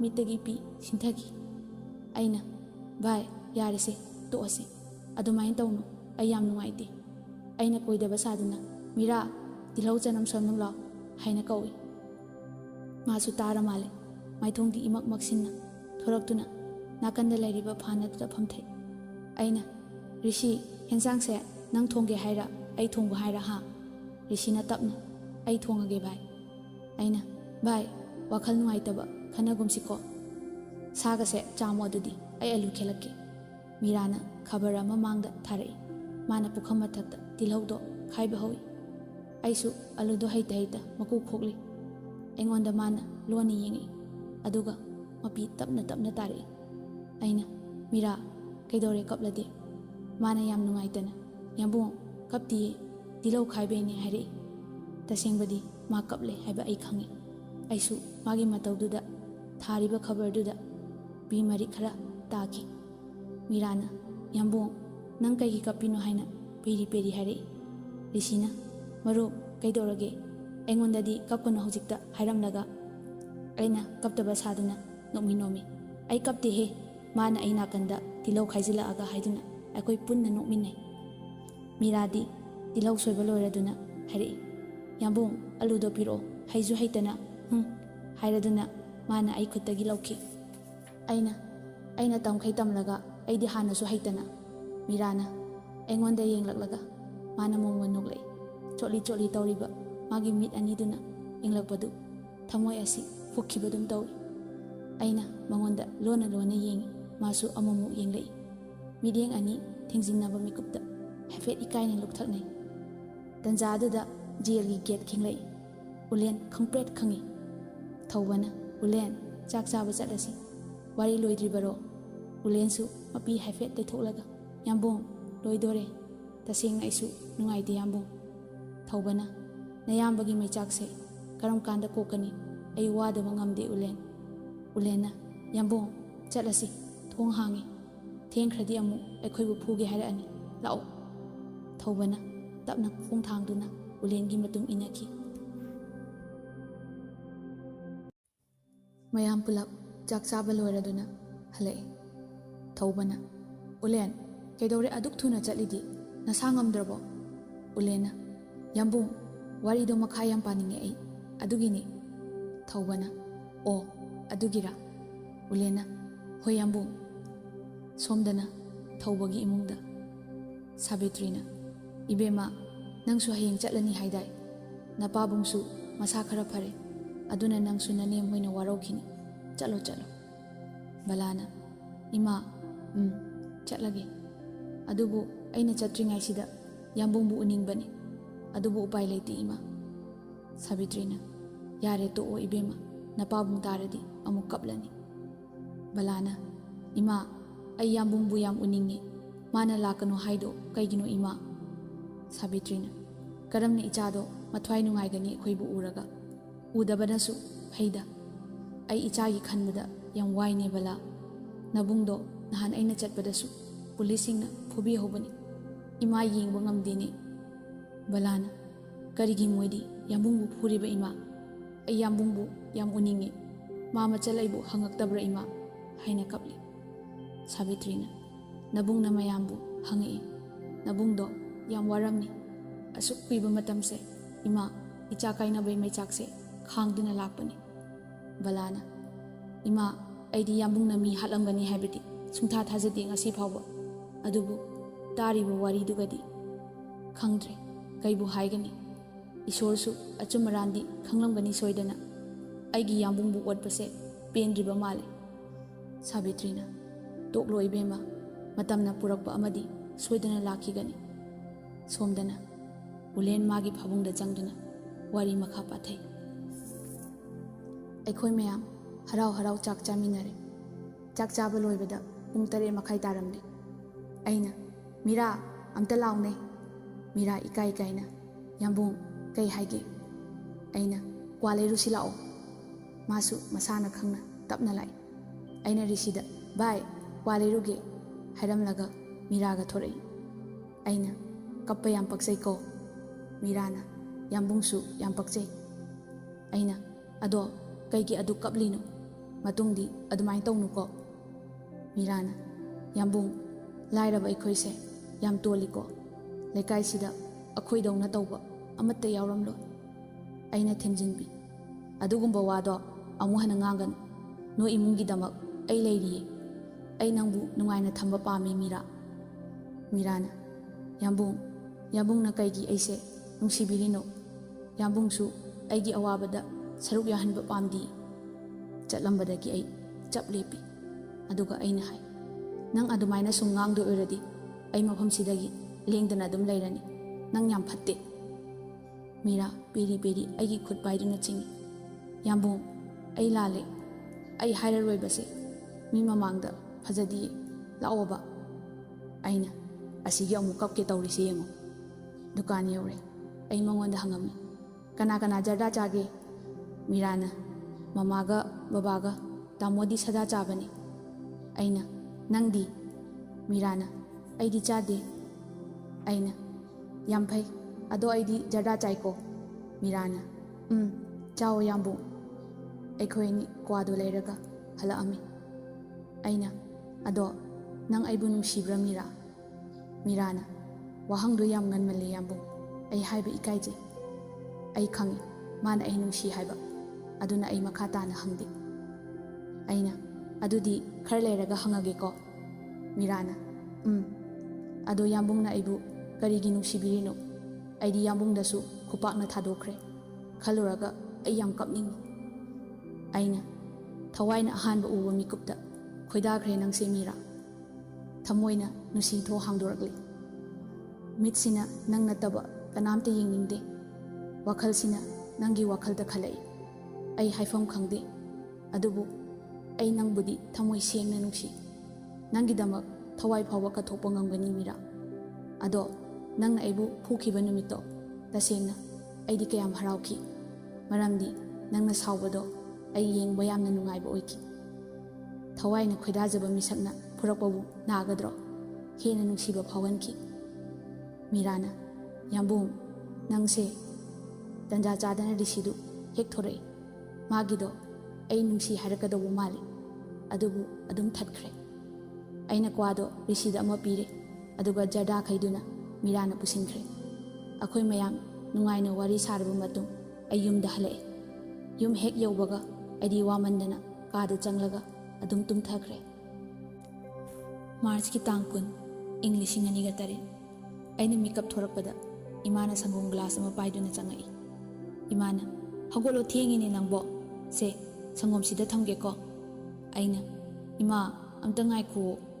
Imana kaidore bungo kai leire. Aina ima lupa 10,000 da piyo ai hojik thaba ama chatau lei. Imana yamandro ibungo kari thaba kino ima da hayo natradi piro. Aisu chahidi angang natre ikai khangba yadre haiduna. Ima namong nupigi mama nari aduini hidak leinabani. Imana kari haiba imau haiba aibu mangla taibangla tawrisibo. Imana pabungde pesa lauruge ko hairamlaga imado harau harau chenki. Imagi matawdo ai nongninglei amuksu khalli lupa 10,000 adum hairamlasu phadawni. Fareda engonde khara haptoktungai ai hagotle chinya sengdokpa loiraga ai imana thanamba sangomdu thai. Aduga ngaha imaga wari sanaraga ai pesa lauduna risi hoi mayumda lai. Aina yum hek yaubaga Meera sumang wai teiduna leirami. Aina loire he yau khudengdi. Meera na yambung sidi santi haplaga nauna teibani ayung anta imana teiba loikre. Aina phagi tawbani ibaidi. Meera na ngaurabo yambung imung chango chalo.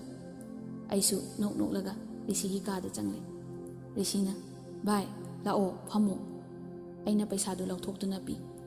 Ma idi kai re khange ai Aduda aina se ahaldo hek lakpaga piyo aina pibadi fajade Rishina ikaibadu ai khangi mana bhai hairaga iduk duk thana lay aina jingjalo se ai amta tumge tumsit ka phadri jani haiduna Rishigi phabungda tumi Rishidi thawai nungaitana phamne aina kari khalino bhai ai saujarakani ko angang macha dawna masu ai nungairaroi khanduna wari sare Rishina bhai nangsi chahi kayagi matungdano thingnei ai yam ngai Ishwarna tharakpa male bhai aina chalo hai Manipur khujin mamai mu pakpasida ado nang breakfast ka charabo Rishina dan chare bhai aina o ado nang thabak tu su pabungna handak hapta da confirm taraklani Rishina bhai ai nangi laman yam tole karamna singani nangna aigi damak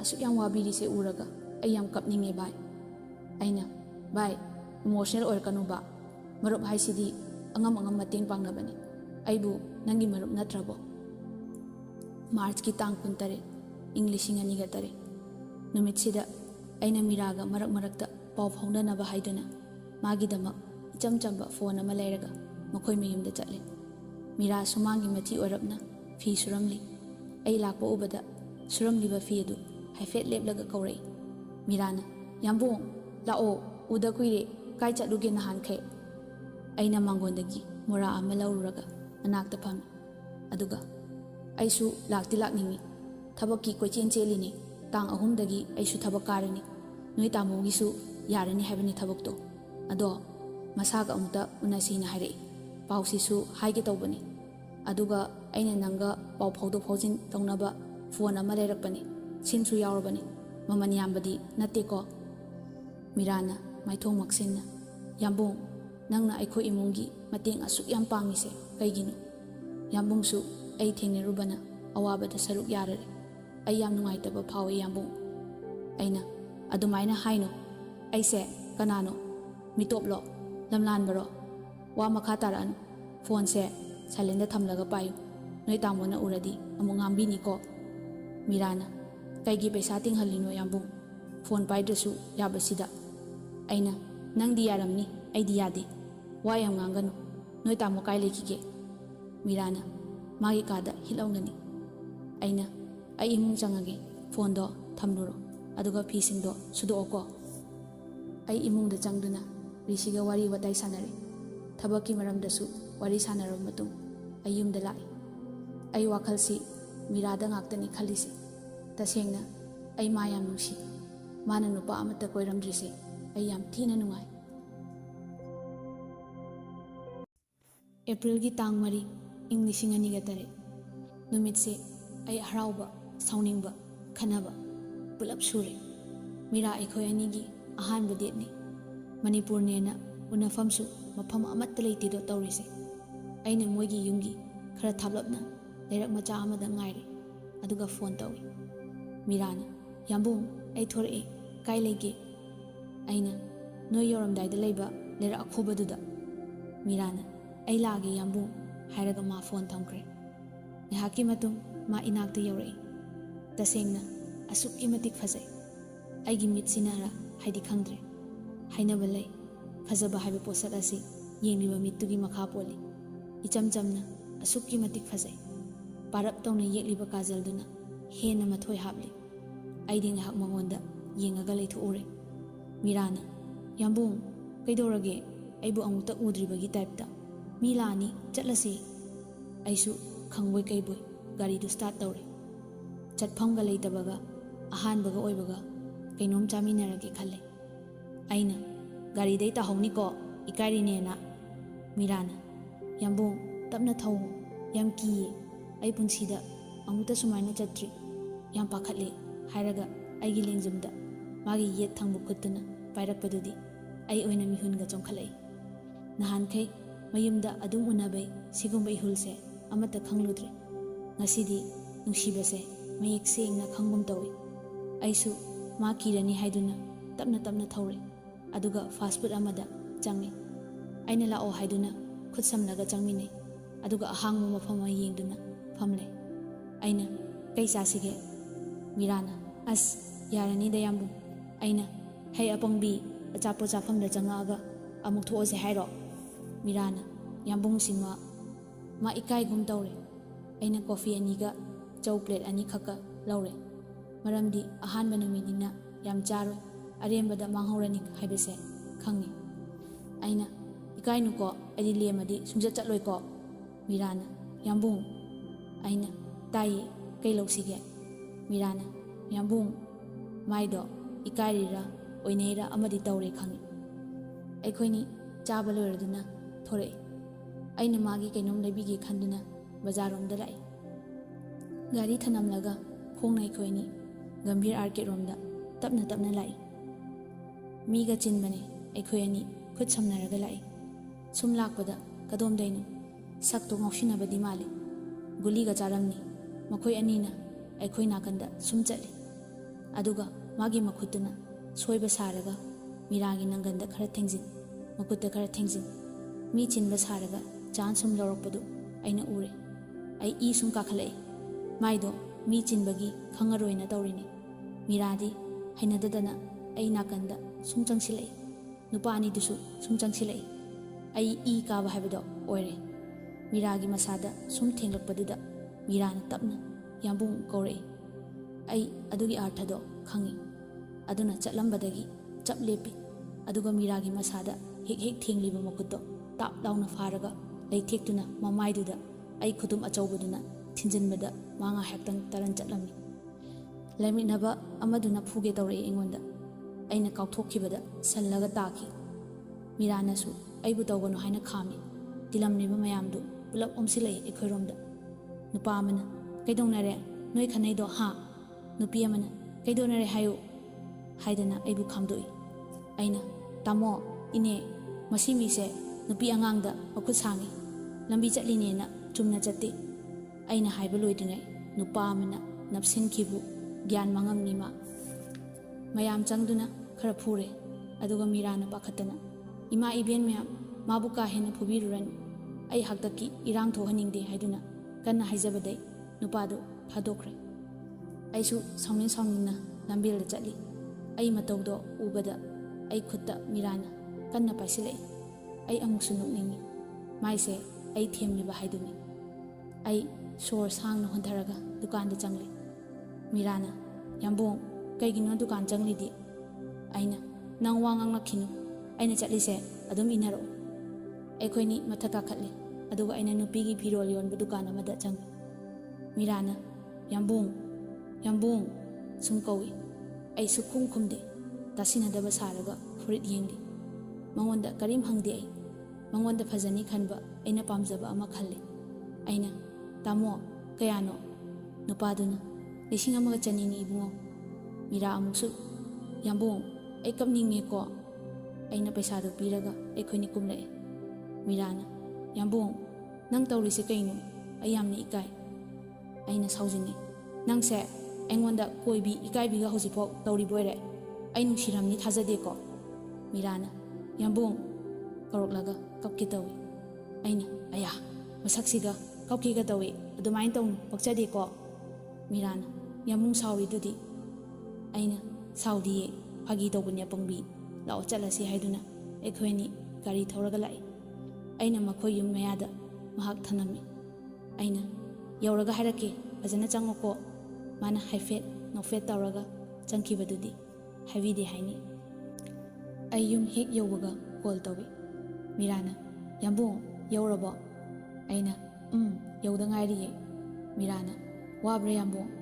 ꯑꯩꯅ ꯋꯥꯔꯝꯃꯦ, ꯅꯪꯒꯤ ꯈꯣꯟꯖꯦꯜ ꯇꯥꯕꯗ ꯐꯈ꯭ꯔꯦ꯫ ꯃꯤꯔꯥꯅ ꯃꯁꯛꯁꯤꯒ ꯄꯛꯇ꯭ꯔꯦꯀꯣ ꯌꯥꯝꯕꯨꯡ꯫ ꯑꯩꯅ ꯅꯪꯅ ꯌꯥꯝꯕꯨꯡ ꯍꯥꯏꯅ ꯀꯧꯕꯁꯦ ꯏꯁꯥꯁꯦ ꯖꯤꯡ ꯖꯤꯡ ꯍꯦꯛꯇ ꯂꯥꯎꯏ꯫ ꯃꯤꯔꯥꯅ ꯌꯥꯝꯕꯨꯡ꯫ ꯑꯩꯅ ꯖꯤꯡ ꯖꯤꯡ ꯂꯥꯎꯏꯅꯦ, ꯀꯧꯔꯛꯀꯅꯨ꯫ ꯃꯤꯔꯥꯅ ꯌꯥꯝꯕꯨꯡ, ꯌꯥꯝꯕꯨꯡ, ꯌꯥꯝꯕꯨꯡ꯫ ꯑꯩꯅ ꯑꯩ ꯂꯩꯕ ꯌꯥꯗ꯭ꯔꯦꯀꯣ꯫ ꯃꯤꯔꯥꯅ ꯌꯥꯝꯕꯨꯡ, ꯇꯥꯃꯣꯅ ꯀꯧꯔꯤ, ꯑꯝꯇ ꯆꯠꯂꯨꯒꯦꯀꯣ꯫ ꯑꯩꯅ ꯆꯠꯂꯨ꯫ ꯅꯨꯃꯤꯠꯇꯣ ꯑꯩ ꯍꯥꯏꯐꯝ ꯈꯪꯗꯅ ꯍꯔꯥꯎꯏ, ꯅꯨꯡꯁꯤ, ꯅꯨꯡꯉꯥꯏ꯫ ꯃꯦꯒꯤ ꯇꯥꯡ 3, ꯏꯪ 2003꯫ ꯅꯨꯃꯤꯠꯁꯦ ꯑꯩꯒꯤ ꯄꯨꯟꯁꯤꯒꯤ ꯑꯍꯥꯟꯕ ꯊꯕꯛ ꯖꯣꯏꯟ ꯇꯧꯕ ꯅꯨꯃꯤꯠꯅꯤ꯫ ꯃꯌꯥꯝ ꯁꯛꯈꯪ ꯃꯥꯏꯈꯪꯅꯔꯦ, ꯋꯥꯔꯤ ꯋꯥꯇꯥꯏ ꯁꯥꯟꯅꯗꯨꯅ ꯅꯨꯡꯉꯥꯏꯅ ꯍꯧꯈꯤ꯫ ꯌꯨꯝ ꯍꯦꯛ ꯍꯜꯂꯛꯄꯒ ꯑꯩ ꯃꯤꯔꯥꯗ ꯀꯣꯜ ꯇꯧꯏ꯫ Meerana, Yambung. Aina, Taye, ay tabak halakta ngairi. Meerana, ado, Yambungi tabak sibu karino. Aina, Benki nida, ado, Nambu kaidoram lino. Meerana, Yambungi kol ngairamini. Aina, asing brane, Thazade ko. Meerana, aya, ay kapcharakani. Aina, phagi tawbani kaplakanu ko. Meerana, Yambung, nang tabak chatlabanina ekhoida toina laaroy ko. Aina, kaidobe laoidoino sangba matamda adum laktoini. Meerana, Yambung, nang se yam nungsiye. Aina helamnida nungsibase. Meerana, hende kaishu. Aina, heli. Meerana, henjaro. Aina, hendrade. Ado, aidi yam pakhatli. Nangse aigi oiba phanglaroidra haina. Meerana, pakhatpinu ko lep tawba aina lepningai sida. Numitsi ekoini harau wari kya sanaki. Megi tangpun ing 2003 ai nungaiba pau puduna Meera hoi mayumda chatlami. Mamana, kaidore Thouba, nangna nokhi changai sina kari thengnarage nangbo. Aina, Ima, Risidi, kai leige. Ai kona haigeba paudo ma thoraaga. Babasu mangolda phamduna lei. Aina Rishibu kauthoi. Rishina, kaidorage bhai, aidi khangbu khanglure. Tanjaduda Meera su thorai. Aina, bhai, aina pairi chese ubra. Nahan aikhoini na unaruba officer duna pirakpa cheni. Bhai nang thabak khalle mathang thadagi training chatladawni. Rishina, ha, aibo. Bhai, punamak nangna chenbiba ngaktani. Marup nangi lamaldi aina mapok simagi singba ngamni thajade marup.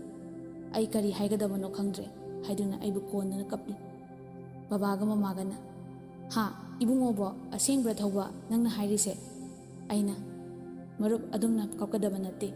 Hojikti haraubangi matamdo laklabani marup. Ima, baba, akhoi marup Rishi se police oidorabani. Mayam loina haraunaduna leiri. Meeradi wangangdi engonda adum yengaga leirami. Magi mityengdo ai yengsilluba ngamduna dukthai. Rishina chak sase haiduna yada adum aisu chak chari. June gi tang 3 ing 2003 numitse Rishi training chatkadabagi loisalli. Aisu Rishi thinba chattoini haiduna awat apa yengsilli. Mayang chak chaminarabduna harau wari watai sanaraga babaga ega Rishi thinba thorai. Akhoi pabungi gari achaubada Rishibu aina drop tawrunaba gari thauba hore. Aisu thawaibudi khara nungaiti. Rishisu pukning nungsiba mali. Rishina, maru nang ai leitrasu ekhoida dum chatluko. Aisu thawai nungaitana. Chakaniye bhai. Rishina, nangna aigi maraibak thirabi ijelse khara yengsinbiyu ko maru. Aidi wahidu tabada swaibu laurure amusu nokningi. Rishigi matawdo uraga amusu kapningi. Aina, maru ai soidna senajaramge. Ulena, Yambungdi tungkhramalini wari makhasu paningegi. Mana pireisina loina loire paba kamdawni. Fareda warasu wana hayeng ngaiba haiduni. Ulensu tungkhre nong ngalakle. Thoubadi hawatuna pabungda phamlaga leiri. Ulendi yaw kharasu thengkhre ayeng thengna tumbagi. Asomdana Meera. Rishina, Ima, abese hidak pijakhrabra ayukke. Mamana, pijakre. Doctor na ngasi check up law haibado kauni chatba.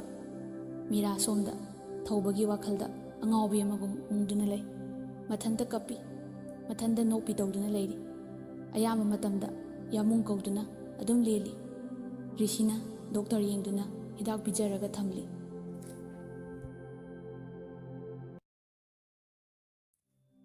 Rishina machal nupibu doctor da check up punaba tawri. Rishi thawai nungaitana. Abe lao tamoga doctor manakta chaluse. Meera wadi ngangde tumina adum mangduna lei. Tapna machindagi Yambung haina hairei. Rishina, manama ai ichalgi matause yengba ngamdre tawrise. Ai Thoubagi manakta amta puge khalle haiduna ningamdana hairami. Shiluna, moi tamo maduna phagani ngasi hekta chalurase. Aisu Yambungdo masak khanginglakpa kuirabani. Halaklaga doctor do chatpiro. Rishi kapna kapna phi hongro chatlasi. Bema Meera tamo nang yambung manakta puge lao ichalbu yambung manakta puge haiduna pukning nungsina hairami. Meerana yambung haiba wari sidagi atopa wahi amatasu hairamde. Somdana Ulen yambung wari makha yam paningi ai tasengna isa yawba Thoudok male yambung. Thoubana ngaiko ko ai iru amta rurukhige ko haiduna bathroom da changki. Ulen wari paningbana di yadre adubu masu upai di leite ngaire. Ngaihak leiraba matung Thouba loiraduna mapi hongli aduga phabung mathakta phangthai. Lukhumda lairiba boysing adudagi anikak Ulen da pi. Thoubana sese wari dugi makha oirangani aroiba wari do engonda piro. Ulena paba loiraba boysing adu Thouba da pirami. Panthaba tawdana Ulena makha thangba boydu hangdoklei. Aina Rishibu thilaba matung babaga aiga halai. Meeraga imagadi aikhoi halakpa pangonda phamduna ngairami. Imana ibungo Thouba nang aikhoida adum toina lauko nang marup leiti haiduna laktabi tawnuko. Aina ima kaidobai laoidoino soidana lakani. Babana ibungo Thouba ichagi lamanse ipana karamna singani. Ichana aikhoigi damak asuk yam wabiraga ipa hoinadi karisu tawba ngamde. Aina baba adumna haibinu aibu mitoplo aisu nacha natabro baba nacha taba ngamde. Babana baba hairaroi ko nang marup leitrabasu nang leibasina ipagi thamoise khara pentho ibani. Hai abe nabungi chalon biro chalo. Aina yarani lolurano aisu thabak khara losingadaba laye baba. Meerana yambung cha thapobu kayam kuidoino ai sachat loluge ngak pham kodana. Aisu Meerana hek hairakpa wahaise hitopa ngamdaba. Aina fare fare loluro ai cha dum mathaaga chalage. Tanja aduda Ulen hoina leiriba kagi so hangdorei. Rishina maro Thouba ingangakna yengi hiblamiba habung adudagi tapna hogatuna Rishigi mamangda leplami. Rishina tapna maro aigi mangda lepliba maithong maksilaba nupi asi kanano khangbra. Thouba lepa leidana mapi tarakli. Meera mane mahak Meerane maro. Ulensu ingangakna yengli. Rishiga siluga mapan thokre. Meera tapna yambung Thouba kaplaga. Meera nang yambung bu saubro hayo aina mafam sida lakono haina chaibagi nang yambung bu warauriro khumo se. Meera wadi ngangde supnatagi yambung haina kauduna talai. Thoubana nang yambung bu nungsidrabo. Meera kaigino nangna wa amata ngangdrise khumo nang yambunga wari sananingdrabo hayo se. Meera amuktadi khumo haiduna Meeragi masa paiduna nomi. Meeradi Thoubada munna yengli amuksu kapi adubu yambung haina kaubadagi karisu hende. Thoubana Meera nang yambungbu masak khangdrabo yengo ai nanggi yambungne haiduna Meeragi makutu pairaga Thoubana magi mamaida thamlami. Karigino nangna yambungdagi hena wa amata haidribase ha. Thouba angawbaga chap manakre. Mon makhada leiriba dari adubu Thouba paikhatli. Thoubana yengo yambungda nangna pikhiba dari duni nang ningsingdabra yengo. Nangna ahing tumdana aigidama irakhiba dari duni yengo. Meera se kaigino nangna wa ngangdriba khumo Meera haina lauki. Ulensu magi mataududa kaple. Laubudu taraduna Rishi chenjalai. Thoubana Rishigi pambom paiduna yengo maro. Meera se aina ngangbuda karimta khumdiye nang amta hayo maro. Ma yambungbu warau kramale amukta haibiyo maro yambungda wa ngango haina se. Meera nang yambungbu nungsidrabo nang wa ngango. Meera nang wa ngango kaigino nangna yambung khaktang kauriba nang yambunga wari sananingdrabo khumo maro. Meera se wa amukta nganghallo ma aibu waraukhre maro ma aibu waraukhre haina kapli. Upai leitraba Rishi makhoi anigi mataudo Thoubana, kaigino, nangna kaplido, hayo marup. Meerana aiga wari sananingde haibro. Kaigino mana yamungdagi hendribase, amukta aibu bhabta halo marup. Rishina kapladuna, ma khumlaklaro. Ekoibu warokre ichalna. Thouba, yam pakhatna. Kaino nangna haido, ha, marup, kaino asengbado haibiyo. Rishina, marup, ichalse marupki wakhalda, wakhal choirabi haido, oire. Ai ichalgi mafamda, maithire. Ichalna nangbu, lauthokpiyu, tattana haijarambani. Aina ngamdadana, upai leikhidre marup, haina kapli. Thouba, angawbagum, kari, madu oibe yaro, marup, madu oibe yaro ye.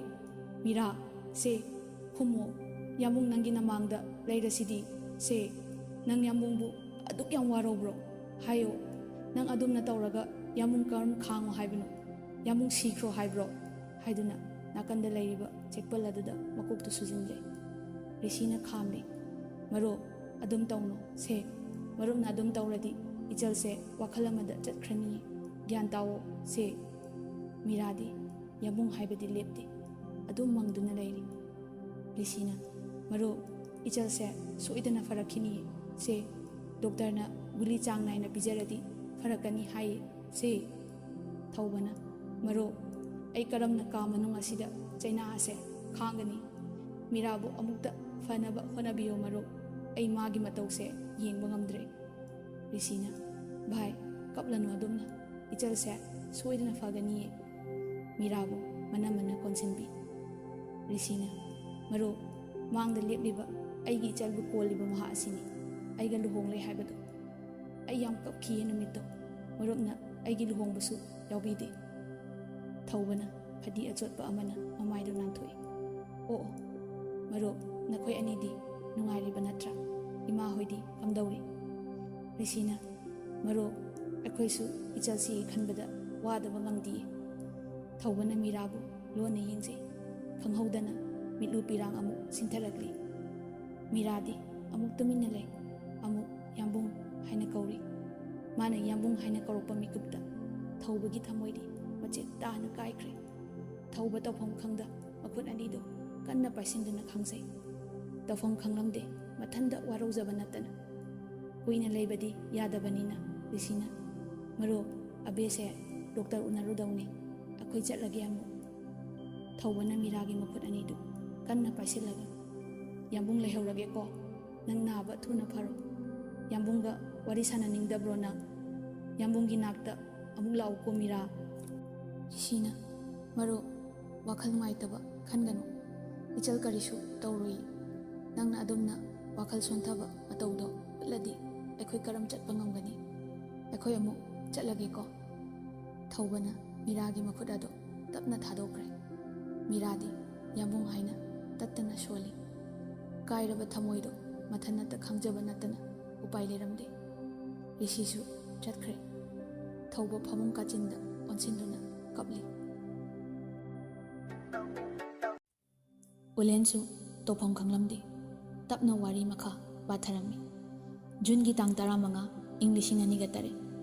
Numitsi ai ayuktagi Meera hoida adum leire. Imasu chakhumda aduga babana thabak chathoki. Meerana inakta phamli. Meerana, ngarang yamung laktabado kayang wai khangbra. College chatlubai wana hale, yamung yumda leiramni khalaga sunglaka laktene. Aina, ngarang do thabak mayamna pharak taraba. Adui ngasi ngantana nanakta laisidi. Meerana, masaksiga yam ngamdra. Mabung tinaraga machalga koi.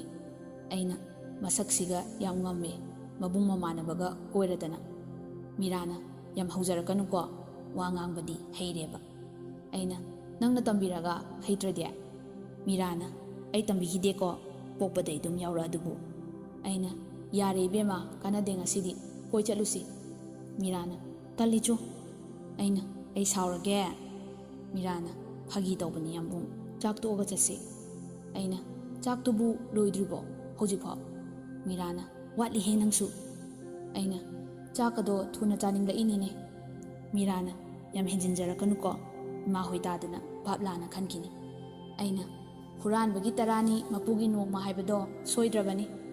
Meerana, adudi aikoi ani se huranbi tarabo haiduna punna nokmine tanjaduda Meeragi mamasu changlei mamana kaino noi anina aduk hauna nokliduna Meera ithak thakana ima yambungse nupi thirani ekhoidaga laaroi haiba aduda aina wai sangi haidana laknariba mamana thida angawbiside nabungdamu laknariba nangna jaksu loirabani ibema kanghaudo nang khara ngawru law hairamlaga changkhre aina Meerada ngakna yengraga yam ngamme machinse aibu nupi thirani kaina phai ngasidi nang chenba tare Meera noaga aduna hena paktre ibungo chelo na thanda aidi angang oizari awun pot ka tungsindau yam wali aina yam musiti noktanaga tawi mase mamai se siptatke haiduna Meeragi khazaidu hutsina tapna siklam Meerana tapna thadu yambu kibuki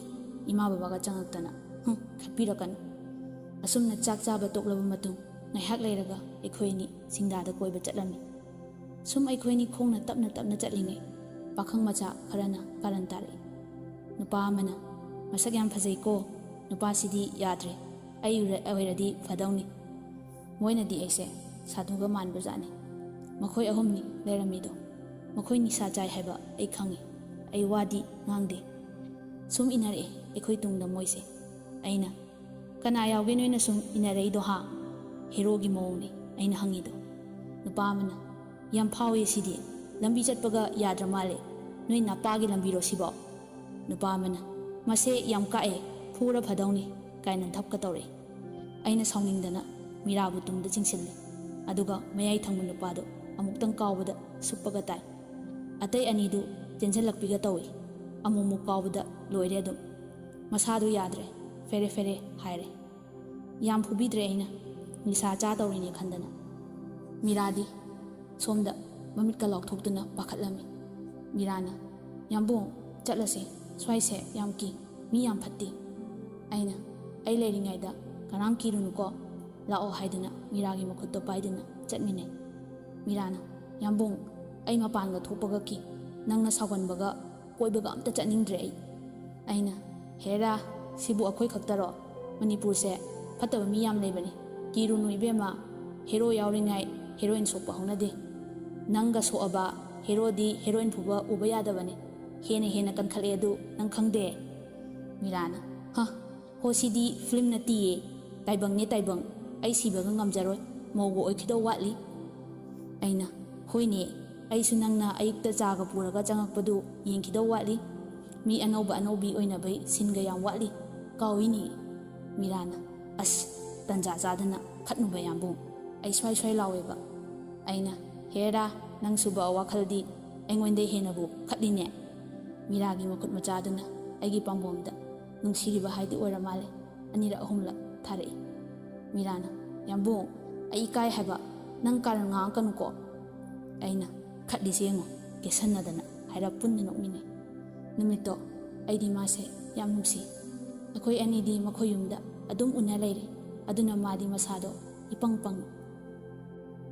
June gi tangkun English ngani gatare Meerana yambu nang mi khanabase tu oba ayang kiyeba ko aina mina phuraga aidi kochen chelaga leiro hairo ha Meerana nungside jo adu yambu nangna ekhoi dagi mateng asuk yam pangi se kaigino aina adu bo khangdaba ha housing bhai kauri se khara leradi ibai tarak toisidi mari mata haisidi mateng khara pangna tabani kaino chumdraba Meerana phei ado nangse sum nungsire engo aina ado nang khupakto ai kaudriko Meerana pala anuba ai kapcharakani ai madu ningsingluraga yam kapningi jani aina adubadi aina soirubaini nang khupakto nani ngasi aina nang thadok ngamdrise Meerana masaksiga ado yambo nang birthday date kayaneba aina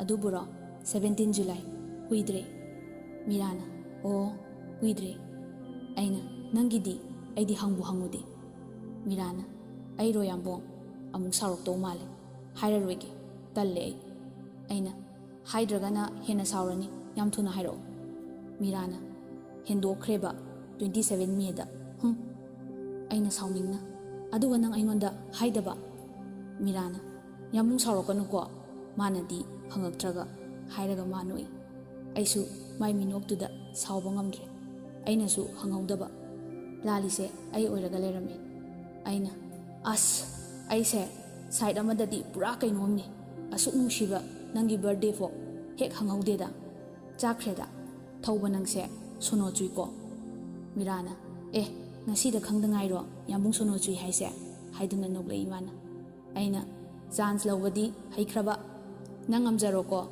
ai mathang birthday di sungkaw he kawroi nangi date to mon cover da lolhalaga hektumgi Meerana lolhalo pakjani yamna mana nokpa taraga aisu isase inung nungaise harauba nungaiba haibado asira haina ithanta khalli July gi tang 15 ing 2003 maga iga phone da wari saba matamda mayam thawai nungai tabai mong da taw aina kaidorage nangbo kapliro ha Meerana yambung ai thawai yam nungai ti nang yam nusi aina kaidorage maram do hairoda ai sauninge ko Meerana yambung nang birthday kuidre ko aina kuidre hangsitne adongan talo shalamuko Meerana yambung haiduna kablai aina ai thabaka amatta chatana nayumda adum sangaga leijani nangna adumai kapaga yambung nooga layo hairo Meerana yambung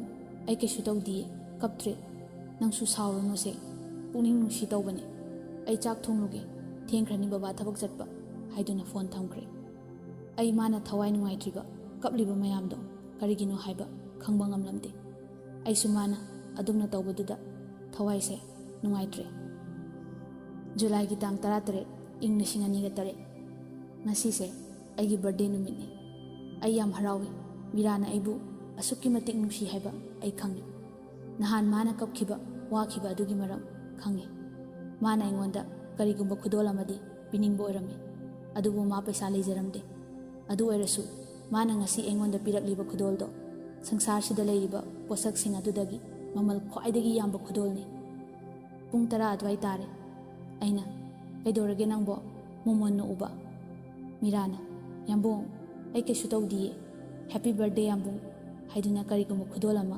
engonda pirei aina thank you ado lao achiko mafamda famluse haiduna chingya amada pure mafamdo adukki matik puning huna phajai asengba nungsit amakpa yawduna sitli upal wapal singsu haina humna maning tamna sanari uchek singna ekhoibu uraga harauna isai saktuna khongli aina ai nangna piraiba posakse yam yeninge haiduna Meerada onsinduna hangli Meerana yengo yambung aidi yambungi masak thokpa potsu piba ngamde ai yam pendi yambung lairabase yam toli mong hadaba magi itak tak chaba matawduga loinana hairei aina adumaina haigano ngasi se ai ipok numini harau harau leisiba Meera aina panthaba tawdana mana piraiba posak adu hangduklaga yengi diary oirami makhomduda ai nangbu nungsi yambung haina chauna thai aina hek hangdokpaga manungdasu chap manaba wahaina pik thana iri aina loin haidalaga yengbada diary duma pik thana ai nangbu nungsi yambung haina makhuttumakna iramdi madu urubadagi aigi thamoise khangpet pethagi Meerabu nungsina yengduna mit anise pi ira chelatli aidi sorga honba kawre chinga tumthoklaga pisum aniga sutoktana kapningba khangduna mabu munne yengse mana tapna yambung aina ngamba khundol hairagadi maduni ai ngarang sutum tumdana ijabane lana khanbina ko yambunggi damak ai piningai ate kari sulaite ai tasengna kappe Meerabu chena ithanungda konsinje aina yambung pele Meera nangna aibu asik yam nungsirambase ai yamna harawe ai yam nungai nangna adu ana hingtumdana yambunggi damak wajabado ai hinglikhai kedonungda kawroye Meera aina hawatuna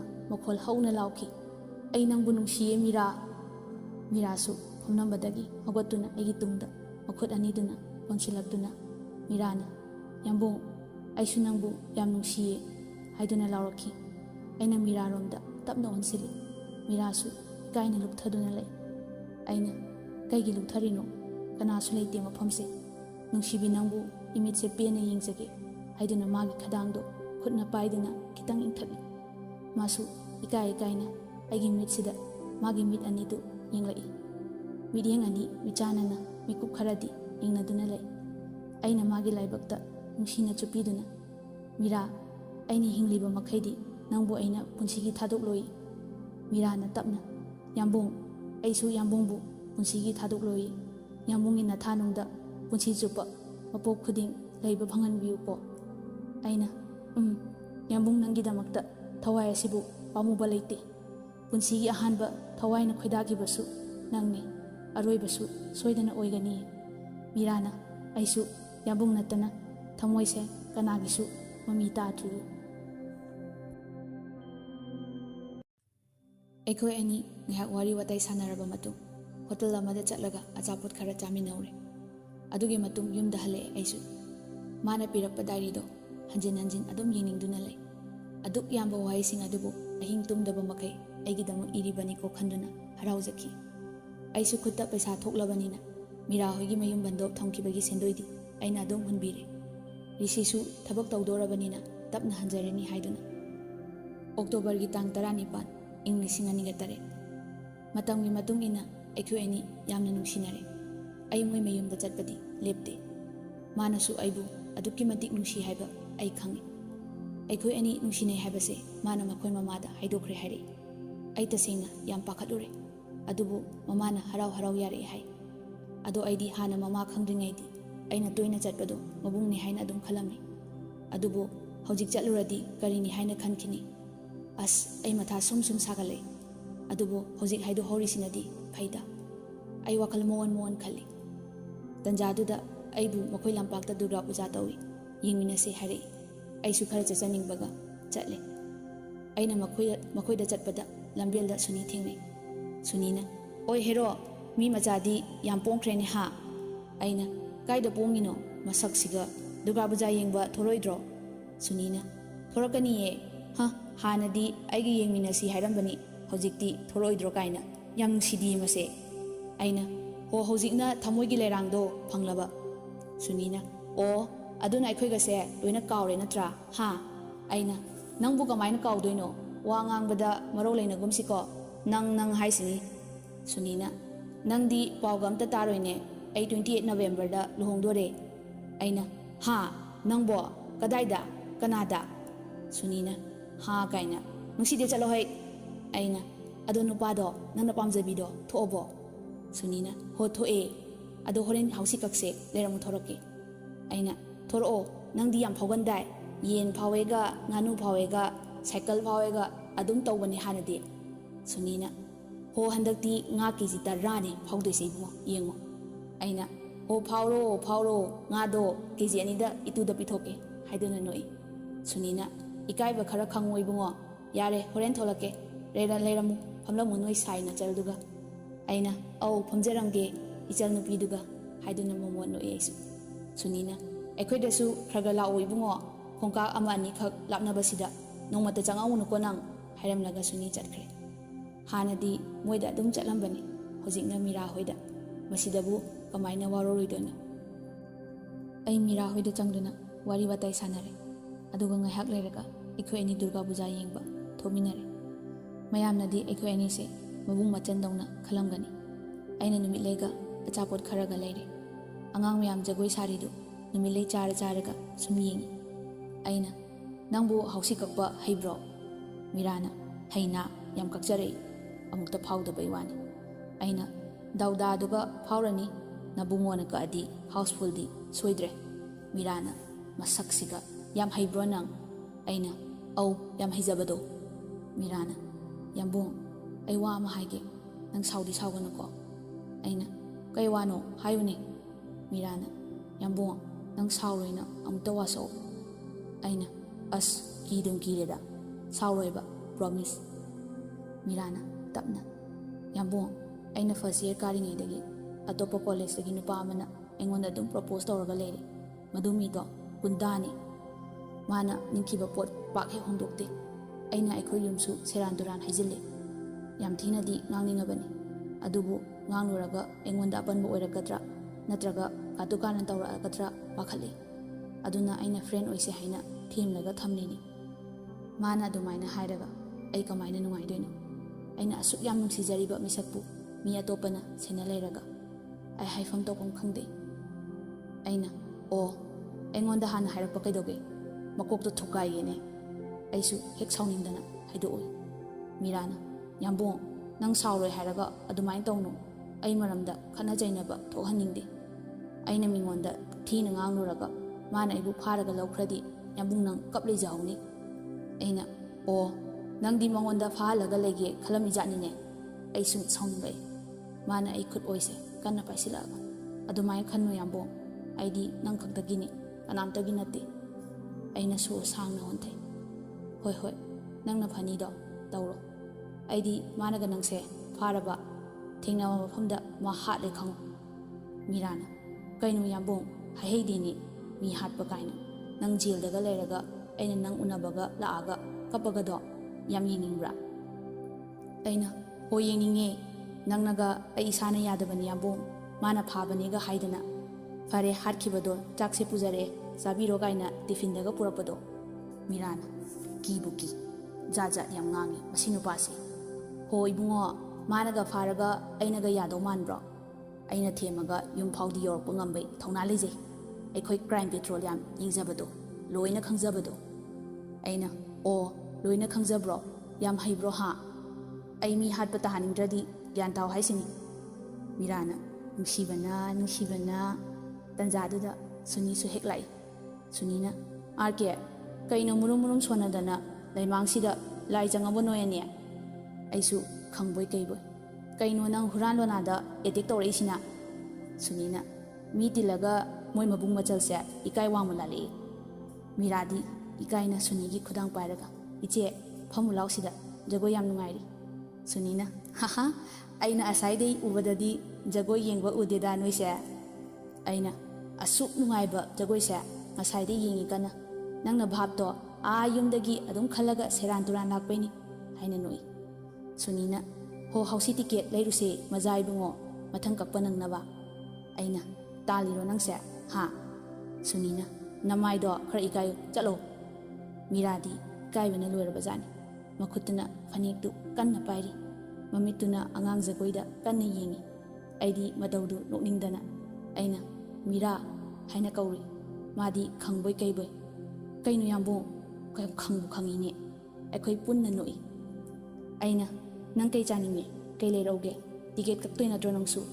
मीराना नुमि लेगा इसिंगा लेरो कक्तोयनि canoe आइसु ticket Sunina एंगोंदसु कै चानिंगिगा हंगदेने याय मिगी हाइसे अइना सुनी नंगको चै चानी अइदा चचा होरगे हाइदुना अइ हौगलगा अचापोट का टिकेट का लेबा चलमी असुमना नुमितो हराव युमदसु हले अदुबु मीराना ngасai हाइखिबा वाइसि नुपा अमना माबु पामजे हाइबदु ताबदा वाखलसे चरांगनदना कयादि नुंगाइत्रे जनवरी की तांग अहु इंग 2009 नुमित असे यामना हरावबा नुमित ओइकी आइगी मरुप हाइदोरा इबाई हाइदोरा ग्यान तादे माना ट्रेनिंग लोइरदुना युमदा थोरकपा नुमितनि अइना माबु लौरुरगा मखोय युमदे यौरकले अइना सर हौजिक्ति मयामना अमुक सर कौना तारेने हा लाओ युम जंगसे ऋषिना सर काइना अमुक खाइरानु बाय ngasiगी नुमितसे ngairapदा अइ याम वारबनी ममासु मांगोंदा लेरमनी ममाना ngaiko ibungo mayokisi imalai mayokलब मतुंग ऋषिना ममाबु मखोंग सोकना खुरमी ऋषिना इमा बाबादी उदे कदाई चटकीगे ममाना नंग लाकनी ताबदा नपादो नंबु याम ngairambani चाक थेंगबा तारे हाइदुना हातु nga लेरुनीना थोखिबने तंजादुदा मीराना तामो नंग मो यूनिफॉर्म दो सेलगा लाउ याद्रो याम येंगिंगे अइना अंगावबी ट्रेनिंग मफमदे लीला सिनेमा टाइप यूनिफॉर्म दुबो सेलगा लाकद्रो मीराना ह सिनेमा ददी ट्रेनिंग बु चटखरदी हलकपदा मोगी पुलिस की यूनिफॉर्म दो हेक्ता सेलगा लाइदना अदुई हाइबनीदा यामबु ऋषिना नोकलगा मसी अंगांगसिना हेक ngang थोरकपसिना अइना हौजिक्ति मरुपना थबक तौरबनिना इमासु नुंगाइरनीने हा ममाना इमादी हौजिक्तगी नुंगाइरे पुमनमक असे इबुंगो थौबा नंगी नपानदगिनी इबुंगो ऋषि nangi marupu hek kaubada namana pa hatpa papu ko ibungo. Rishina, ima, aina, ima, adumaina habigano, marubna ibu kaidonungda kauroye. Mayam harau tayamna, wari sanari, babasu, ngalay rubade halay. Babana, ibungo la abo mama, mapanda kanam laytida, haina kon kalap na hari. Mayam taraduna, mapan thore. Rishisu, mapa ubada, harau na mapabu kurumduna, tiet na koli. Rishina, baba, nacha halay. Asidagidi, baba imabu, wahalaroy. Machagi wahidu tabada, babadu kaplaba male. Babana, nasib hau ichana yumsida, kari awaba saru, yaudaba yaugini. Ichana honarakuna ayambani.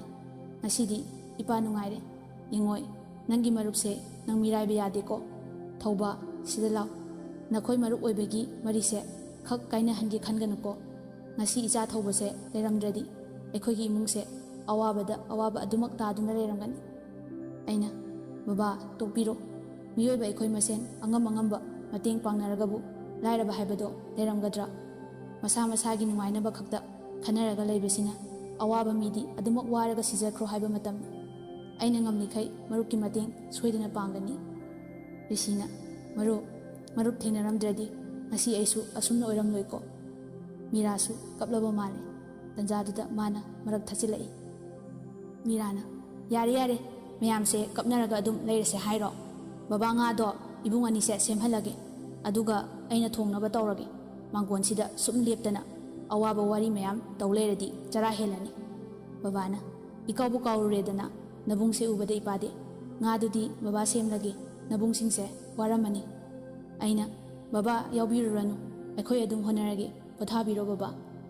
Rishi ekhoy nisu, kudayamam hongduna, nga semba horami. Rishina, bai, ay ising amta solake, nga chamnaba. Meerasu nakanda, may hogali. May khu maragtuda, mamit usilaga, machin machaduna, pu kamde. Aina, baba nga do ibung ani se semhalagi kaina. Funing bana, ay bunang nabunglo, ha? Meera may kamlibadu, toklaga, engonda yenglagtuna. Ho matang nani, amung maray ko chiga tauranu yambuk, may na may chaktabana. Aina, ho ichalibe ma, kamu, may do sor tatrifau. Rishi tanjaduda changai. May kung akta sidye, may do chaktrabo ibema. Meerana, chakadaure tamo, yambung da din khaibada, may gamutke tawe. Aina, tainabiu, wapau ngangjadana tumina nga semjari baingonda. Meerana, henjang haudori ngasidi, misingse, lamjel hange.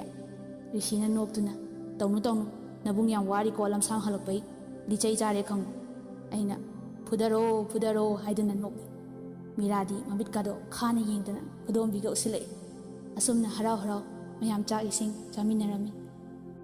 February tang taramari, ing nipan. Valentine's Day numitni. Numitsi ay may hong na sauki. Kaman ba heman bana, ay kari tawgani kangkide. Ay maga kainaragi pawba, kanki. Nung tinongwan ba matamni, ayuki nung taramakay tare. Nung shitsu, kan na silakli. Ay leisabi na mapaiduna, makoy gilera akhuba aduda, mabulakba, yam saw na ngairi. Mahak lap na lapo uy, nungsu, makumakup chuba hore. Mahak yam na haraw na, may thong makalam na lakli. Ma ay imang da leplari, nomi lepto na, yambong ngay base wabra hari. Tamoy dadi, makhol thok na kapli, adubu, sauning beheman kibana, ay napurak liba leisabi na do, mamay da lang sinki. Mahak ingak na, kapli, yambong, ay na yam saw na. Ngarang nang gachapmi na kibana pado, kanano yam thuna hairo, haina lauki. Nongsu, tabli kan silay. Meerana kaplaga, yambong, ay na haiba, college kinupado ni. Ay na, nang maga khangnaraba natro, ay bunung siraktre, ama silagi haiba natro, ha, khomo. Kap na mana. Yambong, ay maga nungsina kiba laitiye, mana ngarang, achapo charu se haiman baday, marupa mo oina yarubani. Yambong, ay bulana khanbigano, ay landiye. Haiduna aigi khutta tapna pairi. Aina sauna mawu inthoklaga. Nang achapo to kayam chaninge. Nupagi gari maningda naplaga yam chatningba natro. Chatlo nutigi, chatlo. Aidi mi topne, lamlan bane. Nang na nupa atopaga chatminaraga ay yengduna layo haiba natro. Fare. Ngasigi numitsidagi nang ay loinarabane. Ay nasikraga aigi asiba hakjangdo nang namit pena yengo. Nong maragtuda mahak hikik law na kapli. Lambi chatpa minasu yengnare. Mana kaptuna, ay landi yambung, nang adumain tawgano, ay maga nungsinajaba leikhi. Yambung, nang ay bunung sidrabo, nang adumain tawgano. Ay na, nungside, ay kanamta nungside, ay di angawba ni, angawba. Nang su nang Thoba, ay su ay Thoba, nungsinahoro nang. Ngasidagi nang ay loinarabani, ay di sikrasu yare, haiduna ay gari manungda jangduna thong lonsilaga kappi. Masu nongmara aduda makhol thokna kapli. Meerana, yambung, thong hangose, nang adumain tawgano, ay landi yambung, ay nang bunungsiye, nang adumain tawgano. Sauning bagi mayayna, ay gari manungda makhol thokna kapki. Aduga ay gari do start tawduna, tapna Thouba hawi. Meera kapladuna, yambung, thong hangose, nang chatkino yambung, nang ay bunung sidrabo, se yambung chatkino, haiduna kaptuna, ay giming duda makutuna tilli. Ay su thamoidi, machet taana kaire. Malambida kaptuna, yambung chatkino haina laubadu, taraga haifam khangdana waba helaki. Thamoidi, machet taana kairakle. Aina side glass ta, magi mataudo, yengduna kapli. Amuksu khanki, karino aina taurise. Aina taurise chummi. Aina magi damak khalaga, mana aina yadaba thabak karigi damak tauribano. Ay tasengna sauning haibadu oikre. Mana nupa atopaduga gari amatada chatkibado ay karamna khangwa ngamgani. Ngasigi asuk nungaijagadaba numit asida aikhoini lapthoknaba haibado oire. Ay tofom khangdi. Ay fast emarta chatuna yu khara leire. Aduga ay ikada thonglon sinduna yu singdu loina thakduna ay awa maicha khangduna kapli. Ay yusu fazana ngaure. Phabung nakanda leiriba mobile adu pairaga langki. Aigi table da thamliba pochai pumba aina mafam marang khangdana chakhaiki. Tanja aduda yumda misu kanamta leite. Ai makhol thokna Meerabu kauduna kapki. Maha karamna leramgani khanbada ai tofam khangkite. Athubu aina karigino adukki matik sauningkhriba. Mana nupa amaga chaminnabagidama edu haknadi sauramloi. Adubu mangonda khangnasi haiduna betan tanariba mahaka chaminnabadudi ai tasengna waro. Ay tasengna numito asukki matik waki haifam tofam khangdana kapki. Ay fi hongdana chona pangdol makhada famduna Meerana pirakhiba diary adubu yengli. Aina, Meera, yamung nangbu yam nungsiye. Nangna adumna tawrakani haibasu thajade. Karigino nangna aina haiba indrise Meera. Aina nanginamak wajabase nang pendrabo. Nangna pamnise aina sikhibadura. Ay sikhrasira. Maduna nangbu aina kayam nungsigi haibadu ulamrasira. Ay yam ware Meera. Aina nangbu asuk nungsiribase karigino haiduna leptana kapli. Ahingdo ay adumak makhada tumthakre. February tang kun English nganiganipan. Ay tasengna yam wasalay. Ay pothafam khangdre. Ay na kainarage kaina khalurise ngamdre. Numit 6 ni maga paw phaunadabada ay tofam khangdre. Siri kanarare haiduna ay makhoida chatle. Ayuk nganna chatpana Rishisu mangolda khabar paramni. Ay ubada Rishina, "Bhai, kaigino nahan makai laktride? Ha, ay yam sauningi ko." Aina, "Nangdi akhoida su laktana." Aigi khojeldu mahak taba mali. Imungdagi chenthorei. Magido kaudi kauning, kaubudi ngamda leire. Aisu mangonda yengdi yengning adubu yengudre. Rishina, "Nangdi ay laaga yumdi hekta leiramdene." Aina, "Adu nangdi ngairaga su leiramde." Meerana tapna, "Yambung," haina kaure. Aina phat launa yengkhalubada masadu imak maksinna leibui. Aina wakhatna, "Kaidore Meera, nasa ngamdrabo?" Rishina, "Khangde, chaksu fazana chade, phabungda dum hippa lei. Asinadi masadum soksan tabani." Marup Rishigi wadu tabada ai khangba ngamlaktre. Aigidamakni mana waribase haiba ai khangi. Ai wa makha tadre. Rishigi phabungda changlaga ngahak hiptuna wakhal tawi. Rishisu ngahak leiraba matung changai. "Bhai kaidorage, nasa ngamdrabo?" Aina, "Ngamdre bhai, thamoi leina nare." Rishina, "Thamoi leina kanano ne masa khangedana." Ai swai lawi ngahak tangdi. Aina, "Khangkini bhai, oidore khanglakanda hairage." Rishina, Yaida, hainingdradi." Tanjadada magi emergency call lai. Aduna Rishi uniform selaga thokre. Aidi magi phamungda hiplaga wakhal jat khalli. Meerana numit 6 ningsi karamna lelamgani khanbada awaba ma oiki. Tapna Meera changai. aduga phamangda thariba chakriduda phami. Meerana, yambung, kariginu nangna aibu aduk yam warauriba. Hayo, khumu, nang yam phatte. Ai maga nungsinaba nati. Mayam anam kanba mini. Aina asawu ulaga, chairaga, tungda phata nungda thorakladi. Aibu mana phaduna laukradi. Yambung aidi sigani. Yambung bu nungsirubagi phata nungda thoaningte haiduna. Themlaga thambane. Aisu college tamba loidore. Atungda unagadausu leitre. Kaigi yambungna aibu aduk yam phatana khalibanu. Aina lankhiba yaurusu ngakpiyo yambung. Ai nangbu nungsiye yambung. Ai wa amata ngangde. Aigi thamoidi puba sumsum ngamsilaktre. Tapna chindagi haidokhi. Ai lale Meera. Ai nangbu amu hanna wahalaroye. Meerana, yambung, ai numito kayang wana lili khangbra. Nong maraktuda yambung bu kauduna pena kapki. Ai sira haina phau khanki. Adubo ai yambung inakta lakini thajaye. Aina farese amutan obase. Hojikti yambung namangda lepledana. Ai nangbu amu hanna wahalaroye. Ai bu thajawo Meera. Meerana, ai yambung bu thajaye. Ulen wari paba loiraduna. Yambung wari makha pame. Thoubana, loirabro nang adubo. Ulenna, loire. Thoubana, madugi matungdi ai pagnai thadre. Aikhoi ani amana amabu thajanaduna harau harau lei. Getagi police na ulen unaba mi lai haiduna thong hangdore. Ulenna, yambung ai amta thoglukike hairaga police ka punna thominaki. Thoubana, matamdo nungsida. Meeragi cham chamjaba mataudo. Aduga hojikna magi oiriba phibam. Meera, nang yambung bu nungsidraba. Natraga nang yambung bu warauribra. Natraga nang yambung ga wari sananingdadana wangangdribara. Engonda asuk waba chainase karigi bibiramlibano he ishwar. Amaromdana yumda leiriba asonbi imaga pabungana karam lelamgani. Imadi macha ai udabada yam kaplamgani. Aduga ichal balagidi khara phare. Mahakti yumnak sagai onkhre. Adubu nungaitaba haibabu.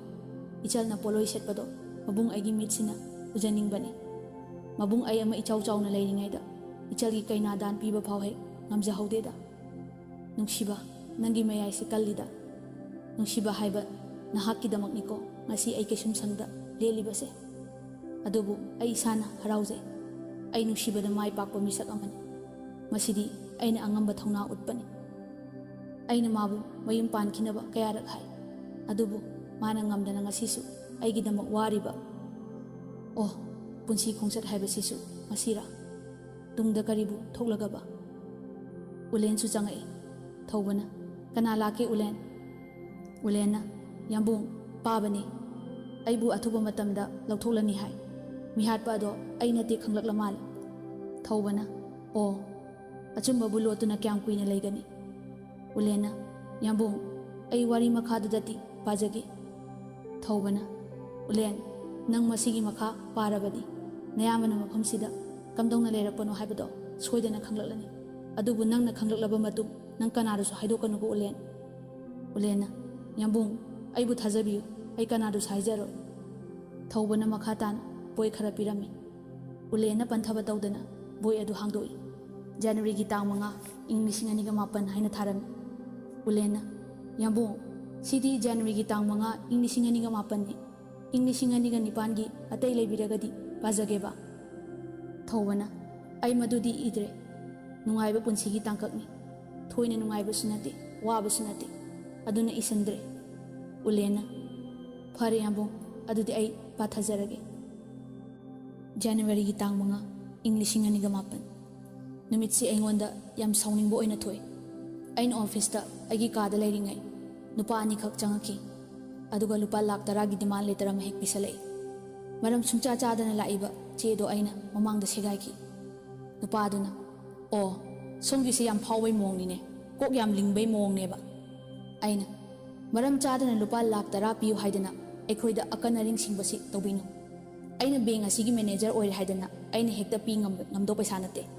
Asuk chokhala matam sida sumaina sum tawlairadi praja aikhoidi karam hingo haino.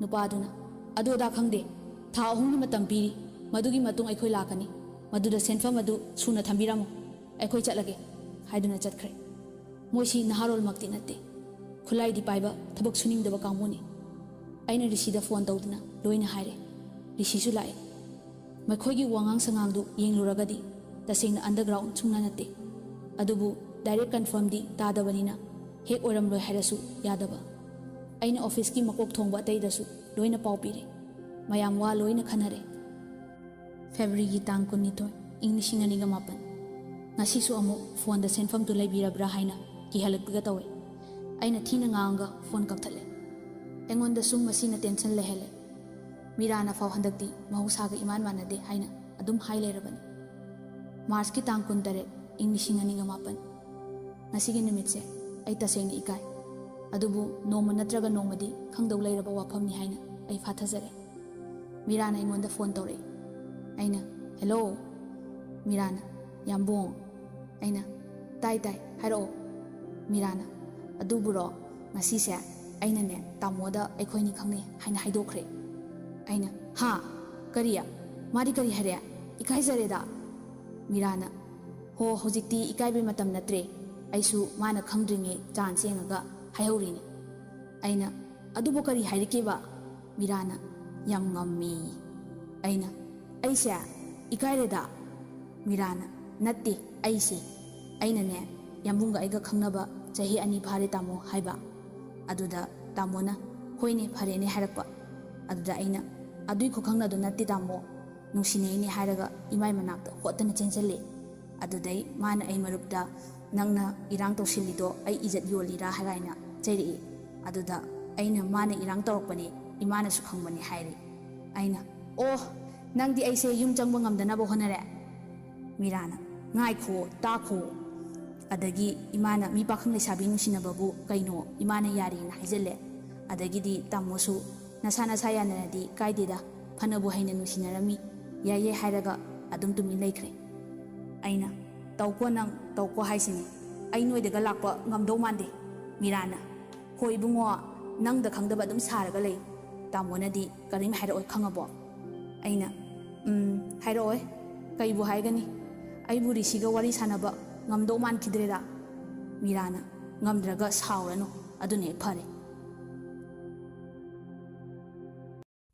ꯑꯦꯄ꯭ꯔꯤꯜꯒꯤ ꯇꯥꯡ 9 ꯏꯪ 2009 ꯅꯨꯃꯤꯠꯁꯤꯗ ꯃꯈꯣꯏꯅ ꯑꯩꯉꯣꯟꯗ phone ꯑꯃꯨꯛ ꯇꯧꯔꯛꯏ ꯅꯨꯄꯥꯗꯨꯅ ꯄꯩꯁꯥꯗꯣ ꯉꯁꯤꯒꯤ ꯅꯨꯃꯤꯠꯇ ꯅꯪ ꯅꯁꯥ ꯅꯇꯣꯝꯗ ꯂꯥꯛꯑꯒ ꯕꯥꯔꯨꯅꯤ ꯆꯤꯡꯈꯣꯡꯗ ꯊꯅꯝꯒꯗꯕꯅꯤ ꯅꯪꯅ ꯂꯥꯛꯄ ꯃꯇꯝꯗ ꯄꯨꯂꯤꯁ ꯂꯣꯏꯅꯔꯛꯂꯕ ꯅꯪ ꯍꯤꯡꯗ꯭ꯔꯦ ꯈꯪꯉꯨ ꯑꯩꯅ ꯃꯗꯨꯗ ꯑꯩꯅ ꯂꯥꯛꯇ꯭ꯔꯗꯤ ꯅꯨꯄꯥꯗꯨꯅ ꯐꯖꯅ ꯍꯥꯏꯅꯔꯤꯉꯩꯁꯤꯗ ꯌꯥꯅꯁꯤ ꯅꯠꯇ꯭ꯔꯕꯗꯤ ꯅꯪ ꯄꯨꯟꯁꯤ ꯀꯔꯤ ꯑꯣꯏꯒꯅꯤ ꯅꯪ ꯅꯁꯥꯅ ꯈꯪꯕ꯭ꯔꯥ ꯑꯩꯅ ꯅꯣꯏꯅ ꯇꯧꯅꯤꯡꯕ ꯊꯕꯛ ꯇꯧꯔꯛꯑꯣ ꯑꯩ ꯁꯨꯡꯂꯥꯛ ꯂꯥꯛꯑꯣ ꯍꯥꯏꯔꯒ ꯑꯩ ꯐꯣꯟ ꯊꯝꯃꯦ ꯃꯈꯣꯏꯁꯦ ꯅꯍꯥꯔꯣꯜꯕꯨ ꯑꯣꯏꯔꯤꯕ꯭ꯔꯥ ꯀꯔꯤ ꯄꯥꯔꯇꯤꯕꯨ ꯑꯣꯏꯔꯤꯕꯅꯣ ꯑꯩ ꯒ꯭ꯌꯥꯟ ꯇꯥꯗꯦ ꯑꯩꯁꯨ ꯑꯃꯨꯛ ꯔꯤꯁꯤꯗ ꯐꯣꯟ ꯇꯧꯗꯨꯅ ꯍꯥꯏꯔꯦ ꯔꯤꯁꯤꯅꯁꯨ ꯑꯣꯐꯤꯁꯇꯕꯨ ꯂꯥꯛꯑꯗꯤ ꯐꯥꯔꯒ ꯊꯅꯝꯃꯨ ꯍꯥꯏꯔꯦ ꯑꯩꯁꯨ ꯃꯊꯪ ꯂꯥꯛꯑꯗꯤ ꯑꯩ ꯁꯤꯔꯁꯤ ꯃꯣꯏ ꯁꯤꯔꯁꯤ ꯇꯧꯔꯒꯦ ꯁꯤꯅꯤ ꯂꯥꯛ 10ꯕꯨ ꯏꯔꯥꯏ ꯂꯥꯏꯅ ꯇꯥꯟꯕ ꯌꯥꯕꯒꯤ ꯁ꯭ꯇꯥꯏꯜꯗ ꯃꯣꯏꯅ ꯇꯧꯔꯛꯄ ꯅꯝꯕꯔꯗꯨ ꯑꯩꯅ ꯕ꯭ꯂꯣꯛ ꯇꯧꯁꯤꯜꯂꯒ ꯊꯝꯈ꯭ꯔꯦ ꯃꯦꯒꯤ ꯇꯥꯡ 13 ꯏꯪ 2009 ꯅꯨꯃꯤꯠ ꯑꯁꯤ ꯑꯩ ꯊꯃꯣꯏ ꯁꯣꯛꯅ ꯅꯨꯡꯉꯥꯏꯇꯕ ꯅꯨꯃꯤꯠꯅꯤ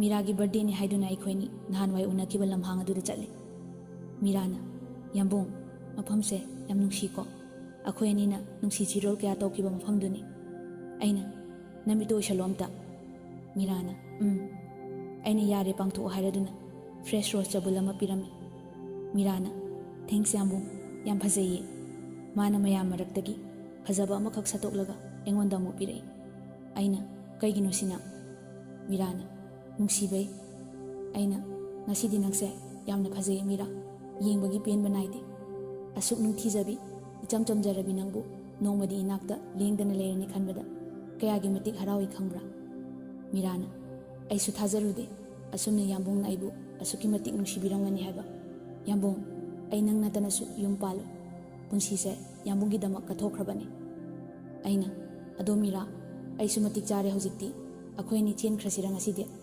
ꯌꯥꯝꯕꯨꯡ ꯅꯪꯕꯨ ꯄꯨꯗꯨꯅ ꯆꯠꯅꯤꯡꯂꯦ ꯏꯃꯥꯅꯁꯨ ꯌꯥꯝ ꯍꯔꯥꯎꯅꯤ ꯃꯤꯔꯥ ꯇꯞꯅ ꯑꯁ ꯉꯁꯤꯗꯤ ꯊꯨꯃꯟꯗ꯭ꯔ ꯌꯥꯝꯕꯨꯡ ꯑꯩꯒꯤ ꯏꯄꯣꯛ ꯅꯨꯃꯤꯠꯀ ꯑꯣꯏꯔꯦ ꯇꯞꯅ ꯑꯩꯈꯣꯏꯅꯤ ꯈꯟꯅꯁꯤ ꯌꯥꯔꯣꯏꯗ꯭ꯔꯣ ꯑꯩꯅ ꯅꯄꯣꯛ ꯅꯨꯃꯤꯠ ꯑꯁꯤꯗ ꯑꯅꯧꯕ ꯄꯣꯛ ꯑꯃ ꯊꯃꯣꯏꯅꯨꯡꯗ ꯄꯣꯛꯂꯔꯣ ꯍꯥꯏꯕꯅꯤ ꯑꯩ ꯅꯪꯒ ꯄꯨꯟꯅ ꯆꯠꯃꯤꯟꯅꯕꯅ ꯄꯨꯟꯁꯤꯁꯦ nungaiba mapok ama oigadaba male Meera.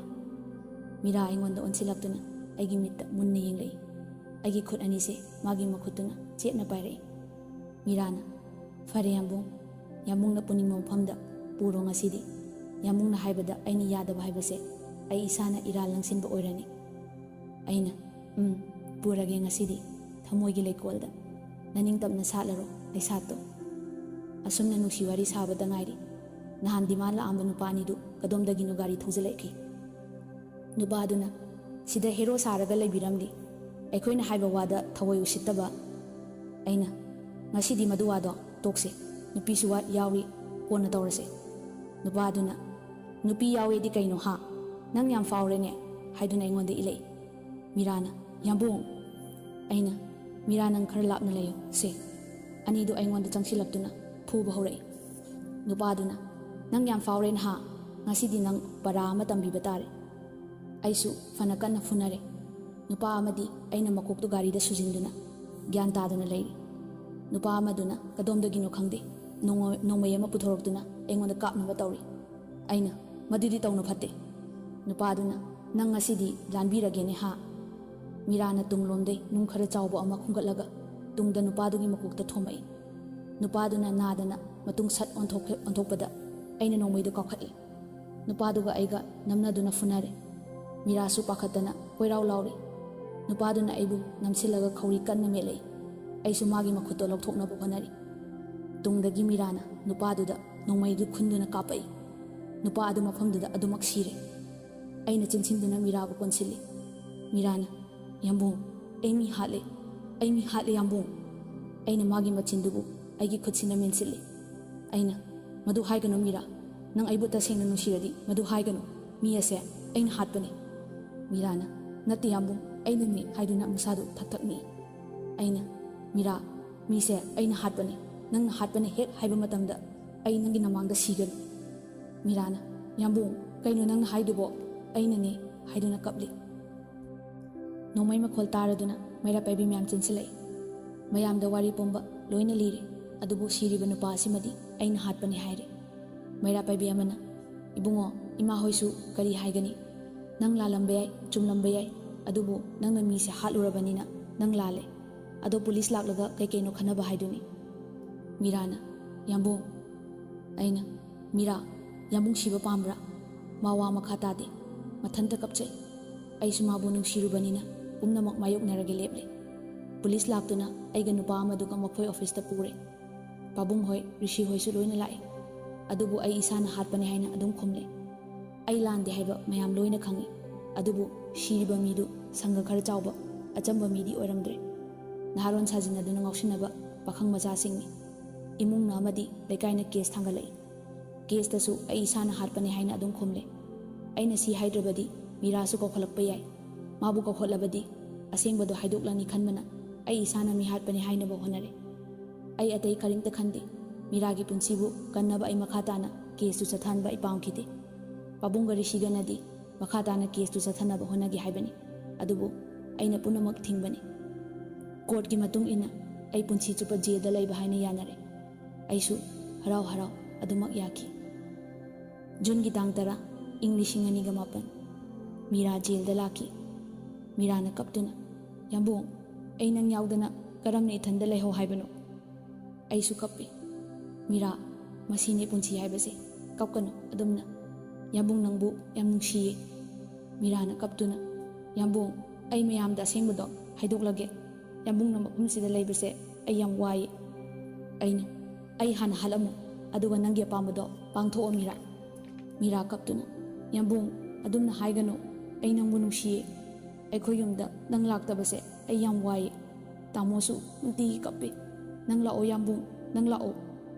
Aina isor lairibasidi nongmadi aisu isorna bu janbirabadi thorokpa yaina kapkanuse nang adum kaplaga yambung karamna leho haibano.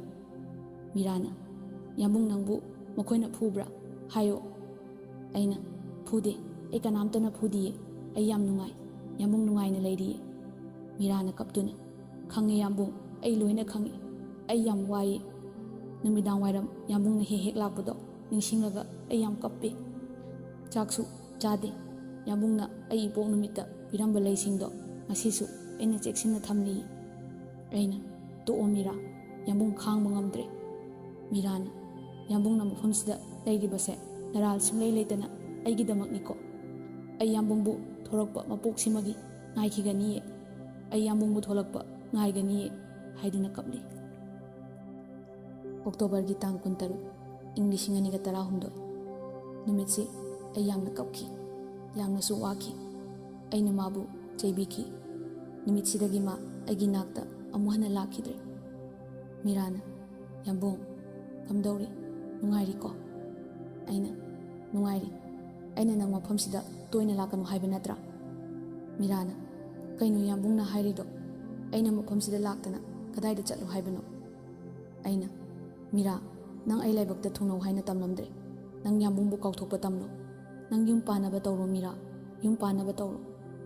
ꯃꯤꯔꯥ ꯀꯞꯇꯨꯅ "ꯀꯥꯎꯊꯣꯛꯄ, ꯌꯨꯝ ꯄꯥꯟꯕ, ꯃꯗꯨꯔ ꯅꯪꯅ ꯄꯥꯝꯂꯤꯕꯁꯦ ꯌꯥꯝꯕꯨꯡ? ꯅꯣꯡꯃꯇ ꯅꯪꯒꯤ ꯋꯥꯈꯜ ꯈꯟꯗꯕ ꯅꯨꯃꯤꯠ ꯌꯥꯎꯗꯦ꯫ ꯅꯪꯕꯨ ꯀꯔꯤ ꯆꯥꯔꯝꯒꯅꯤ, ꯀꯔꯝ ꯂꯩꯔꯝꯒꯅꯤ ꯈꯟꯕꯗ ꯑꯩ ꯑꯍꯤꯡ ꯀꯌꯥ ꯇꯨꯝꯗꯦ ꯌꯥꯝꯕꯨꯡ꯫ ꯅꯪ ꯌꯨꯝꯗ ꯂꯥꯛꯇ꯭ꯔꯕ ꯃꯇꯝꯁꯤꯗꯗꯤ ꯑꯩ ꯀꯔꯝ ꯂꯦꯜꯂꯝꯒꯅꯤ? ꯑꯩ ꯌꯥꯝꯕꯨꯡꯕꯨ ꯀꯥꯎꯕ ꯉꯝꯂꯣꯏ, ꯑꯩ ꯅꯪꯕꯨ ꯌꯥꯝ ꯅꯨꯡꯁꯤꯌꯦ, ꯄꯨꯟꯁꯤ ꯆꯨꯞꯄ ꯅꯅꯥꯛꯇ ꯂꯩꯅꯤꯡꯉꯦ ꯌꯥꯝꯕꯨꯡ." ꯑꯩꯁꯨ ꯀꯞꯂꯦ꯫ ꯍꯟꯗꯛꯀꯤ ꯃꯄꯣꯛꯁꯤꯃꯗꯤ ꯃꯗꯨ ꯇꯝꯂꯝꯗ꯭ꯔꯦ ꯃꯤꯔꯥ. ꯅꯪ ꯃꯐꯝꯁꯤꯗ ꯂꯥꯛꯀꯅꯨ. ꯅꯪ ꯌꯨꯝ ꯄꯥꯟꯅꯕ ꯇꯧꯔꯣ. ꯅꯪ ꯑꯩꯕꯨ ꯅꯨꯡꯁꯤꯔꯗꯤ ꯑꯩꯅ ꯍꯥꯏꯕꯁꯦ ꯏꯜꯂꯣ ꯃꯤꯔꯥ. ꯃꯤꯔꯥꯅ, ꯌꯥꯝꯕꯨꯡ, ꯅꯪꯅ ꯄꯥꯝꯂꯤꯕꯁꯦ ꯃꯗꯨꯔꯥ? ꯑꯗꯨꯝꯅ ꯇꯧꯒꯗꯕꯩ ꯁꯔꯨꯛ ꯑꯩ ꯁꯤꯈꯤꯕꯅ ꯁꯔꯨꯛ 100 ꯍꯦꯟꯅ ꯐꯩ. ꯃꯐꯝꯁꯤꯗ ꯑꯩ ꯂꯥꯛꯇꯕꯗꯤ ꯉꯝꯒꯅꯤ, ꯑꯗꯨꯕꯨ ꯌꯥꯝꯕꯨꯡꯕꯨ ꯀꯥꯎꯕꯗꯤ ꯃꯄꯣꯛꯁꯤꯃꯒꯤ ꯉꯝꯂꯣꯏ. ꯌꯥꯝꯕꯨꯡꯅ ꯍꯧꯖꯤꯛ ꯃꯐꯝ ꯑꯁꯤꯗ ꯋꯥꯅ ꯂꯩꯔꯤꯕꯁꯦ ꯂꯩꯐꯝ ꯊꯣꯛꯄ꯭ꯔꯥ? ꯑꯃꯨꯛꯇ ꯍꯥꯏꯕꯤꯌꯨ. ꯀꯅꯥꯒꯤꯗꯃꯛꯅꯣ ꯌꯥꯝꯕꯨꯡꯅ ꯃꯐꯝ ꯑꯁꯤꯗ ꯂꯩꯔꯤꯕꯁꯦ? ꯑꯩꯅ, ꯃꯤꯔꯥ, ꯇꯣꯛꯑꯣ. ꯑꯩ ꯈꯥꯡꯕ ꯌꯥꯝꯅ ꯋꯥꯏ. ꯑꯩꯒꯤ ꯄꯨꯟꯁꯤꯗꯤ ꯀꯩꯁꯨꯝꯁꯪ ꯑꯁꯤꯗ ꯑꯗꯨꯃꯛ ꯂꯦꯟꯈ꯭ꯔꯁꯅꯨ. ꯃꯤꯅꯣꯛ ꯆꯥꯎꯕ ꯁꯃꯥꯖꯅ ꯅꯪꯕꯨ ꯀꯔꯤꯅꯤ ꯍꯥꯏꯅ ꯍꯥꯏꯅꯈꯤꯅꯤ. ꯅꯪ ꯌꯨꯝ ꯄꯥꯟꯅꯕ ꯇꯧꯋꯣ. ꯌꯥꯝꯕꯨꯡꯕꯨ ꯅꯨꯡꯁꯤꯔꯕꯗꯤ ꯅꯪ ꯌꯨꯝ ꯄꯥꯟꯅꯕ ꯇꯧꯔꯣ ꯃꯤꯔꯥ. ꯃꯤꯔꯥꯅ, ꯌꯥꯝꯕꯨꯡ, ꯑꯩꯕꯨ ꯀꯅꯥꯅ ꯅꯨꯡꯁꯤꯕ ꯇꯝꯕꯤꯕꯅꯣ ꯍꯥꯏꯌꯨ. ꯅꯪꯅ ꯇꯝꯕꯤꯔꯝꯕ ꯅꯨꯡꯁꯤꯕꯁꯦ ꯉꯁꯤꯗꯤ ꯀꯛꯉꯥꯎꯅꯅ ꯌꯥꯝꯕꯨꯡꯕꯨ ꯂꯥꯛꯄ ꯉꯥꯏꯔꯤ. ꯅꯪ ꯑꯩꯕꯨ ꯅꯨꯡꯁꯤꯗ꯭ꯔꯕꯣ? ꯑꯩꯁꯦ ꯅꯪꯒꯤ ꯀꯅꯥꯅꯣ ꯌꯥꯝꯕꯨꯡ? ꯑꯩꯁꯦ ꯀꯅꯥꯅꯣ ꯍꯥꯏꯕꯤꯌꯨ. ꯑꯩꯅ, ꯃꯤꯔꯥ, ꯅꯪꯅ ꯑꯗꯨꯝ ꯀꯞꯂꯒ ꯑꯩ ꯌꯦꯡꯕ ꯉꯝꯗꯤꯌꯦ. ꯅꯪꯅ ꯃꯐꯝꯁꯤꯗ ꯇꯣꯏꯅ ꯂꯥꯛꯂꯒ ꯌꯥꯝꯕꯨꯡꯒꯤ ꯃꯩꯆꯥꯛꯇꯤ ꯑꯁꯨꯝ ꯍꯦꯟꯒꯠꯂꯛꯏ. ꯅꯪ ꯃꯐꯝꯁꯤꯗ ꯑꯃꯨꯛ ꯍꯟꯅ ꯂꯥꯛꯂꯅꯨ. ꯑꯩ ꯊꯃꯣꯏꯁꯦ ꯄꯨꯕ ꯉꯝꯗ꯭ꯔꯦ ꯃꯤꯔꯥ. ꯅꯪ ꯆꯠꯈ꯭ꯔꯣ. ꯌꯥꯝꯕꯨꯡꯕꯨ ꯋꯥꯔꯧꯔꯅꯨ. ꯅꯪ ꯑꯩꯕꯨ ꯀꯥꯎꯕ ꯇꯝꯂꯣ. ꯅꯪ ꯆꯠꯈ꯭ꯔꯣ. ꯃꯤꯔꯥꯅ, ꯑꯩ ꯆꯠꯀꯅꯤ, ꯑꯗꯨꯕꯨ ꯌꯥꯝꯕꯨꯡꯕꯨꯗꯤ ꯄꯨꯟꯁꯤ ꯆꯨꯞꯄ ꯀꯥꯎꯕ ꯉꯝꯂꯣꯏ. ꯑꯩ ꯅꯪꯕꯨ ꯉꯥꯏꯈꯤꯅꯤ. ꯑꯩ ꯌꯥꯝꯕꯨꯡꯕꯨ ꯀꯥꯎꯕ ꯉꯝꯂꯣꯏ ꯍꯥꯏꯗꯨꯅ ꯀꯞꯂꯒ ꯆꯦꯟꯈꯤ.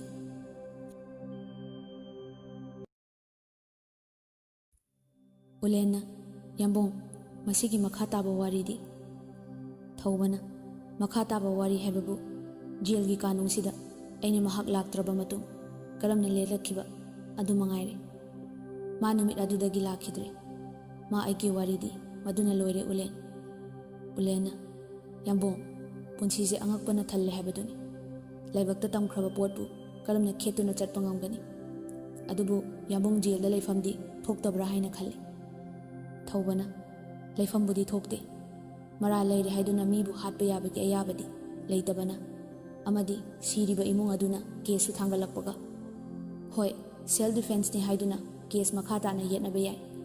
ꯑꯩꯅ ꯉꯝꯂꯝꯕꯁꯨ ꯌꯥꯏ. ꯑꯗꯨꯕꯨ ꯃꯤꯔꯥꯁꯨ ꯇꯣꯏꯅ ꯆꯦꯟꯅꯔꯛꯀꯅꯤ. ꯋꯥꯍꯪ ꯄꯣꯍꯪ ꯇꯣꯏꯅ ꯇꯧꯔꯛꯀꯅꯤ. ꯃꯥꯒꯤ ꯑꯀꯤꯕ ꯃꯇꯧꯅ ꯃꯤꯅ ꯆꯤꯡꯅꯔꯛꯀꯅꯤ. ꯀꯤꯔꯛꯄꯗꯒꯤ ꯁꯣꯏꯗꯅ ꯃꯥꯅ ꯍꯥꯠꯄꯅꯤ ꯍꯥꯏꯗꯣꯔꯛꯄꯁꯨ ꯌꯥꯏ. ꯁꯦꯜꯐ ꯗꯤꯐꯦꯟꯁꯅꯤ ꯍꯥꯏꯗꯨꯅ ꯃꯥꯕꯨꯁꯨ ꯀꯜꯂꯝꯕ ꯌꯥꯏ. ꯇꯧꯕꯇꯕꯨ ꯃꯤ ꯍꯥꯠꯂꯨꯕꯤ ꯂꯩꯁꯥꯕꯤ ꯑꯃꯅꯤ ꯍꯥꯏꯕ ꯃꯤꯡꯆꯠ ꯑꯗꯨꯗꯤ ꯃꯄꯣꯛꯁꯤꯃꯒꯤ ꯀꯣꯛꯂꯔꯣꯏ.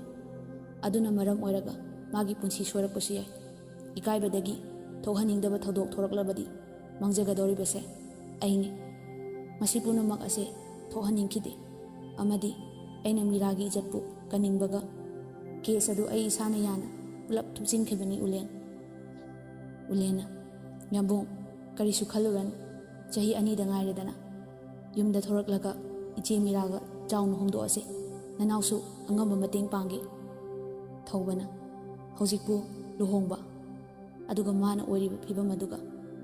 ꯎꯂꯦꯟ, ꯅꯌꯥꯝꯕ ꯀꯩꯁꯨꯝꯁꯪ ꯑꯁꯤꯗꯒꯤ ꯃꯐꯝ ꯀꯩꯗꯁꯨ ꯆꯠꯅꯤꯡꯗ꯭ꯔꯦ. ꯄꯨꯟꯁꯤ ꯑꯁꯦ ꯃꯐꯝꯁꯤꯗ ꯑꯗꯨꯃꯛ ꯂꯣꯏꯈ꯭ꯔꯁꯅꯨ ꯈꯜꯂꯛꯑꯦ.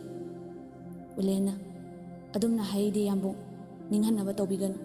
ꯑꯆꯨꯝꯕꯒꯤꯗꯃꯛ ꯏꯁꯣꯔ ꯂꯩꯔꯤ ꯊꯦꯡꯂꯕꯁꯨ ꯊꯦꯡꯅ ꯏꯁꯣꯔꯅ ꯌꯥꯝꯕꯨꯡꯒꯤꯗꯃꯛ ꯅꯨꯡꯉꯥꯏꯕ ꯄꯨꯟꯁꯤ ꯈꯥꯛꯇꯨꯅ ꯊꯝꯂꯝꯕꯁꯨ ꯌꯥꯏ ꯊꯥ 4ꯒꯤ ꯃꯇꯨꯡ ꯗꯤꯁꯦꯝꯕꯔꯒꯤ ꯇꯥꯡ 12 ꯏꯪ 2013 ꯊꯧꯕꯅ ꯎꯂꯦꯟ ꯅꯪꯗꯤ ꯉꯁꯤ ꯆꯠꯂꯅꯤꯗꯣ ꯅꯌꯥꯝꯕꯗꯤ ꯍꯥꯡꯂꯕ ꯀꯥ ꯑꯁꯦ ꯏꯊꯟꯅꯇ ꯑꯗꯨꯃꯛ ꯂꯩꯍꯧꯈꯤꯕ ꯇꯥꯔꯤ ꯎꯂꯦꯟꯅ ꯌꯥꯝꯕꯨꯡ ꯑꯩ ꯌꯥꯝꯕꯨꯡꯕꯨꯗꯤ ꯀꯥꯎꯕ ꯉꯝꯂꯣꯏ ꯅꯅꯥꯎꯕꯨ ꯀꯥꯎꯕꯤꯒꯅꯨꯀꯣ ꯌꯥꯝꯕꯨꯡ ꯊꯧꯕꯅ ꯏꯅꯥꯎꯕꯨ ꯀꯔꯝꯅ ꯀꯥꯎꯒꯅꯤ ꯀꯥ ꯑꯁꯤꯗ ꯏꯆꯤꯜ ꯏꯅꯥꯎ ꯋꯥꯅ ꯈꯪꯃꯤꯟꯅꯔꯛꯄꯅꯤ ꯎꯂꯦꯟꯅ ꯌꯥꯝꯕꯨꯡ ꯑꯩ ꯑꯃꯨꯛ ꯆꯠꯂꯨꯈꯤꯒꯦ ꯑꯩ ꯃꯐꯝꯁꯤꯗ ꯌꯥꯝꯕꯨꯡꯕꯨ ꯎꯅꯕ ꯁꯣꯏꯗꯅ ꯂꯥꯛꯀꯅꯤ ꯎꯂꯦꯟꯗꯤ ꯑꯗꯨꯃꯛ ꯆꯠꯈ꯭ꯔꯦ ꯑꯩꯗꯤ ꯏꯊꯟꯇ ꯍꯥꯡꯂꯕ ꯀꯥ ꯑꯁꯤꯗ ꯃꯩꯆꯥꯛ ꯈꯪꯍꯧꯕ ꯇꯥꯔꯤ ꯍꯧꯈ꯭ꯔꯕ ꯊꯧꯗꯣꯛꯁꯤꯡꯗꯤ ꯃꯤꯀꯨꯞ ꯑꯃꯠꯇꯁꯨ ꯀꯥꯎꯕ ꯉꯝꯗꯦ ꯃꯤꯔꯥꯒꯤ ꯆꯝꯖꯔꯕ ꯃꯥꯏꯊꯣꯡ ꯃꯤꯁꯨꯝ ꯍꯩꯕꯤ ꯃꯤꯅꯣꯛ ꯊꯃꯣꯏꯁꯤꯅ ꯀꯌꯥꯗ ꯈꯣꯏꯗꯥꯖꯈꯤ ꯃꯥꯒꯤ ꯃꯥꯏꯊꯣꯡꯗ ꯑꯋꯥꯕ ꯃꯃꯤ ꯑꯃ ꯇꯥꯕꯗ ꯑꯩꯅ ꯍꯦꯟꯅ ꯑꯋꯥꯕ ꯆꯥꯝꯃ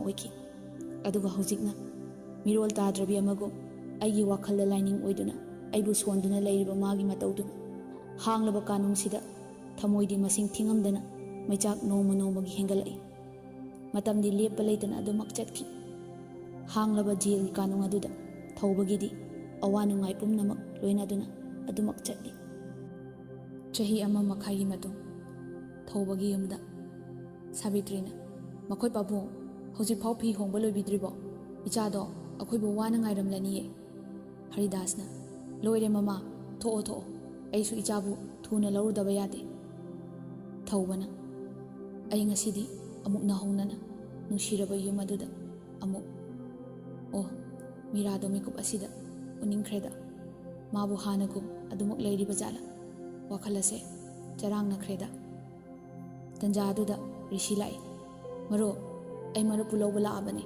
ꯀꯗꯥꯏ ꯑꯩ ꯄꯥꯏꯒꯤ ꯕꯦꯒꯇꯣ ꯃꯌꯥꯝꯅ ꯅꯪꯕꯨ ꯉꯥꯏꯗꯨꯅ ꯂꯩꯍꯧꯔꯦ ꯊꯧꯕꯅ ꯃꯌꯥꯝꯅ ꯃꯤꯔꯥꯗꯤ ꯌꯥꯎꯗꯕ꯭ꯔꯥ ꯔꯤꯁꯤꯅ ꯇꯞꯅ ꯋꯥꯗꯤ ꯉꯥꯡꯗꯦ ꯆꯠꯂꯁꯤ ꯃꯔꯨꯞ ꯍꯥꯏꯔꯛꯏ ꯑꯩ ꯋꯥꯈꯜꯗ ꯆꯤꯡꯅꯗꯕꯗꯤ ꯉꯝꯗꯦ ꯑꯩ ꯃꯐꯝ ꯑꯁꯤ ꯊꯥꯗꯣꯛꯄꯒꯤ ꯁꯣꯏ ꯇꯧꯔꯝꯂꯒ ꯈꯣꯡꯊꯥꯡ ꯇꯞꯅ ꯋꯥꯈꯜ ꯅꯨꯡꯉꯥꯏꯇꯅ ꯊꯣꯔꯛꯏ ꯖꯦꯜ ꯑꯗꯨꯗꯒꯤ ꯊꯣꯔꯛꯄꯗ ꯏꯁꯥꯁꯦ ꯀꯌꯥꯗ ꯇꯌꯥꯡꯂꯕ ꯌꯥꯛꯅ ꯉꯥꯜꯂꯤꯕ ꯅꯨꯃꯤꯠꯀꯤ ꯃꯉꯥꯜ ꯂꯤꯔꯤ ꯂꯤꯔꯤ ꯁꯤꯠꯂꯤꯕ ꯑꯁꯦꯡꯕ ꯅꯨꯡꯁꯤꯠ ꯆꯦꯛꯂꯥꯁꯤꯡꯅ ꯍꯔꯥꯎꯅ ꯈꯣꯡꯂꯤꯕ ꯈꯣꯟꯖꯦꯜ ꯄꯨꯛꯅꯤꯡ ꯍꯨꯅ ꯅꯨꯡꯉꯣꯜꯂꯤ ꯂꯥꯞꯅ ꯃꯤ ꯈꯔ ꯄꯨꯟꯅ ꯒꯦꯠꯇ ꯂꯩꯕ ꯎꯏ ꯇꯞꯅ ꯆꯪꯁꯤꯜꯂꯤ ꯏꯃꯥ ꯎꯔꯛꯏ ꯄꯥꯕꯨꯡꯁꯨ ꯏꯆꯟꯁꯨ ꯑꯃꯁꯤꯅ ꯏꯁꯦꯟ ꯅꯨꯄꯥ ꯑꯣꯏꯔ ꯃꯥꯜꯂꯦ ꯃꯔꯨꯞ ꯔꯤꯁꯤꯒꯤ ꯏꯃꯥ ꯕꯕꯥ ꯑꯃꯗꯤ ꯔꯤꯁꯤꯒꯤ ꯅꯨꯄꯤꯁꯨ ꯌꯥꯎꯔꯤ ꯑꯗꯨꯕꯨ ꯑꯩꯒꯤ ꯃꯤꯔꯥꯗꯤ ꯎꯗꯦ ꯑꯩ ꯏꯁꯥꯁꯦ ꯁꯨꯝ ꯆꯤꯡꯅꯔꯛꯂꯤ ꯃꯤꯠꯂꯨ ꯄꯤꯔꯥꯡ ꯏꯍꯧꯔꯛꯏ ꯀꯣꯏꯔꯩ ꯂꯩꯗꯨꯅ ꯌꯦꯡꯂꯤ ꯂꯩꯔꯝꯂꯤꯕ ꯃꯤꯌꯥꯝꯗꯨ ꯃꯥꯏꯊꯣꯡ ꯃꯀꯥ ꯂꯥꯝꯅ ꯍꯔꯥꯎꯕ ꯃꯤꯅꯣꯛꯁꯤꯡꯒ ꯑꯩꯕꯨ ꯉꯥꯏꯔꯝꯂꯤ ꯑꯗꯨꯕꯨ ꯑꯩ ꯌꯦꯡꯂꯨꯗ꯭ꯔꯦ ꯁꯨꯞꯅꯇꯒꯤ ꯃꯤꯔꯥꯅꯤ ꯑꯩꯅ ꯊꯤꯔꯤꯕ ꯑꯩ ꯒꯦꯠ ꯌꯧꯔꯦ ꯃꯌꯥꯝ ꯑꯩꯉꯣꯟꯗ ꯀꯧꯔꯤ ꯑꯩ ꯀꯔꯤꯃꯠꯇ ꯆꯪꯗꯦ ꯑꯩ ꯇꯁꯦꯡꯅ ꯀꯞꯂꯤ ꯑꯩ ꯋꯥꯈꯜꯁꯦ ꯆꯤꯡꯅꯕꯅ ꯄꯤꯛ ꯊꯜꯂꯤ ꯒꯦꯠ ꯑꯗꯨꯗ ꯈꯪꯍꯧꯗꯅ ꯃꯐꯤ ꯅꯥꯟꯅ ꯅꯨꯄꯤ ꯑꯃꯈꯛ ꯆꯪꯉꯛꯏ ꯃꯥꯅꯤ ꯃꯍꯥꯛ ꯑꯩꯒꯤ ꯃꯤꯔꯥꯅꯤ ꯑꯩ ꯃꯅꯥꯛ ꯇꯝꯅ ꯆꯦꯟꯁꯤꯜꯂꯤ ꯑꯗꯨꯒ ꯃꯤꯔꯥ ꯑꯩ ꯊꯣꯔꯛꯑꯦ ꯃꯤꯔꯥ ꯃꯍꯥꯛꯅ ꯇꯞꯅ ꯀꯞꯂꯤ ꯌꯥꯝꯕꯨꯡ ꯉꯁꯤꯒꯤ ꯃꯤꯀꯨꯞꯁꯤꯅꯤ ꯑꯩꯅ ꯈꯧꯔꯥꯡꯅ ꯉꯥꯏꯖꯔꯛꯄ ꯉꯥꯏꯔꯤ ꯉꯁꯤꯁꯨ ꯌꯥꯝꯕꯨꯡꯕꯨ ꯍꯜꯂꯛꯄ ꯑꯗꯨꯕꯨ ꯉꯁꯤꯗꯤ ꯏꯁꯣꯔꯅ ꯑꯩꯒꯤ ꯑꯋꯥꯕꯁꯦ ꯎꯕꯤꯔꯦ ꯌꯥꯝꯕꯨꯡ ꯑꯩ ꯉꯁꯤ ꯇꯁꯦꯡꯅ ꯃꯤꯔꯥꯕꯨ ꯀꯣꯟꯗꯨꯅ ꯀꯞꯂꯤ ꯊꯧꯕꯅ ꯌꯥꯝꯕꯨꯡꯅ ꯅꯪꯕꯨ ꯅꯨꯡꯁꯤꯃꯟꯗꯅ ꯍꯥꯏꯔꯣꯏꯗꯕ ꯋꯥ ꯀꯌꯥ ꯍꯥꯏꯈ꯭ರೆ ꯅꯪ ꯌꯥꯝꯕꯨꯡꯕꯨ ꯋꯥꯔꯧꯅꯨꯀꯣ ꯑꯩ ꯅꯪꯕꯨ ꯅꯨꯡꯁꯤꯌꯦ ꯃꯤꯔꯥ ꯑꯩ ꯅꯪꯕꯨ ꯅꯨꯡꯁꯤꯌꯦ ꯃꯤꯔꯥ ꯃꯄꯤ ꯇꯩꯊꯣꯛꯂꯒ ꯌꯥꯝꯕꯨꯡ ꯇꯨꯡꯗ ꯏꯃꯥ ꯍꯣꯏꯁꯨ ꯂꯩꯔꯤꯌꯦ ꯂꯥꯛꯑꯣ ꯌꯨꯝ ꯆꯠꯂꯁꯦ ꯊꯧꯕꯅ ꯀꯣꯜꯂꯤꯗꯣ ꯊꯥꯗꯣꯛꯏ ꯇꯨꯡ ꯑꯣꯟꯊꯣꯔꯛꯄꯗ ꯃꯌꯥꯝꯁꯨ ꯀꯞꯅꯔꯝꯃꯤ ꯊꯧꯕꯅ ꯃꯄꯥ ꯃꯃꯥꯕꯨ ꯈꯣꯡꯁꯣꯛꯅ ꯈꯨꯔꯨꯝꯖꯩ ꯑꯗꯨꯒ ꯑꯃꯨꯛ ꯔꯤꯁꯤꯒꯤ ꯃꯃꯥ ꯃꯄꯥꯕꯨ ꯈꯨꯔꯨꯝꯃꯤ ꯃꯌꯥꯝ ꯍꯔꯥꯎꯅ ꯄꯨꯂꯞ ꯊꯧꯕꯒꯤ ꯌꯨꯝꯗ ꯂꯥꯛꯏ ꯁꯥꯕꯤꯇ꯭ꯔꯤꯅ ꯑꯩꯗꯤ ꯏꯃꯧꯁꯦ ꯊꯨꯅ ꯌꯨꯝꯁꯤꯗ ꯊꯝꯕ ꯄꯥꯝꯂꯕꯅꯤꯀꯣ ꯏꯅꯥꯎ ꯃꯤꯔꯥꯒꯤ ꯃꯃꯥꯅ ꯏꯆꯦꯃ ꯑꯗꯨꯃꯛꯅꯤ ꯅꯅꯥꯎꯅ ꯄꯥꯝꯖꯕꯁꯨ ꯁꯥꯕꯤꯇ꯭ꯔꯤꯅ ꯄꯟꯊꯕ ꯌꯥꯗ꯭ꯔꯦꯀꯣ ꯆꯍꯤꯁꯨ ꯑꯉꯥꯡ ꯅꯠꯇ꯭ꯔꯦ ꯕꯂꯥꯅ ꯏꯅꯝꯃ ꯑꯩꯈꯣꯏ ꯆꯥ ꯂꯣꯜꯂꯁꯤ ꯂꯥꯛꯑꯣ ꯑꯍꯟꯁꯤꯡꯁꯦ ꯗꯥꯏꯔꯦꯛ ꯋꯥꯔꯤ ꯇꯧꯔꯛꯏ ꯔꯤꯁꯤꯁꯨ ꯊꯧꯕꯒꯤ ꯀꯥꯗ ꯊꯧꯕꯒ ꯋꯥꯔꯤ ꯁꯥꯟꯅꯔꯤ ꯔꯤꯁꯤꯅ ꯏꯆꯜꯁꯦ ꯐꯖꯅ ꯐꯔꯕꯅꯦ ꯚꯥꯏ ꯍꯤꯗꯥꯛ ꯆꯥꯡ ꯅꯥꯏꯅ ꯄꯤꯖꯗꯨꯅ ꯅꯪꯕꯨ ꯍꯜꯂꯛꯀꯗꯕ ꯀꯨꯏꯗ꯭ꯔꯦ ꯊꯣꯔꯛꯂꯅꯤ ꯍꯥꯏꯗꯨꯅ ꯊꯦꯝꯗꯨꯅ ꯍꯣꯠꯅꯈꯤ Mana gyan laklaba matamda nang laklani khanbada masu haraujaki. Thoubana risibu pondana thamoi pena haraubagi pirang sintharakli. Marup leramdrabadi ngasi aina yum asida amu halaklibase halaklamdabasu yaiko. Aduga Meerabusu marupna honabiduna mahausagi punsida tahanbibagidamak aigi thamoise pele marup. Rishina kaino marup sidi aigi ithawni adumna haiganu marupna aigi mateng pangbikhibana aigi hauzik oriba phibamse yauba ngamlibani. Hayengdagi thainagi matawbu akhoida amuk lauko marup. Thouba magi phabungda phamtharaga hauzikpu hanu thangsida aibo Rishino fet tawraga kaida hanurino Jahi kuntran panbu hanuba chingbro engondagi hena nahadama oiriko. Thoubana hai sinadi nahongnana ibai kauba tare haiduna anidu nokminarami. Numit kharanigi matung Meera amadi Thouba makhoi anibu haina singnaduna luhongle. Luhongbagi ahin Thoubana ngasigi mikupse asumna oirakani haiba ai thajarudrabani Meera. Adubu nongdamba mana aikhoi anigi awabase ubiraba male. Meerana yambung toklo awaba wari singdo ngasidagi aikhoi anigi oiba anobo punsi ama haurabani. Ai yambunggi nakta punsigi harauna leijage yambungsu aibu thadokpugenuko. Thouba Meeragi makhut anidu chetna paiduna thawaiga hakchanga khainadri phawbadi yambungna nangbu punsigi thadokloye Meera. Meerana yambung nangse aigidamakta yam ware ko ai yambungbu amuk hana wahalaroye. Thoubana adumna haiganu nangse aigini aisu nangini punsi haise awanungai punna adum loinaduna leibani. Meera aikhoi anigi thamoigi asengba nungsibase mipum khudimakna sona haurasanu haiduna Meerabu Thoubana chetna konsinbi. Matang asida wari loisinjare. Wari asibu haubadagi loiba phau tabiriba khwai miyambu Manipuri story collection gi maikaidagi thagatwa phongdokchari amadi lepa leitana makha taba warisu adumak tabiyo haijari. Hayeng adauba wari amaga amu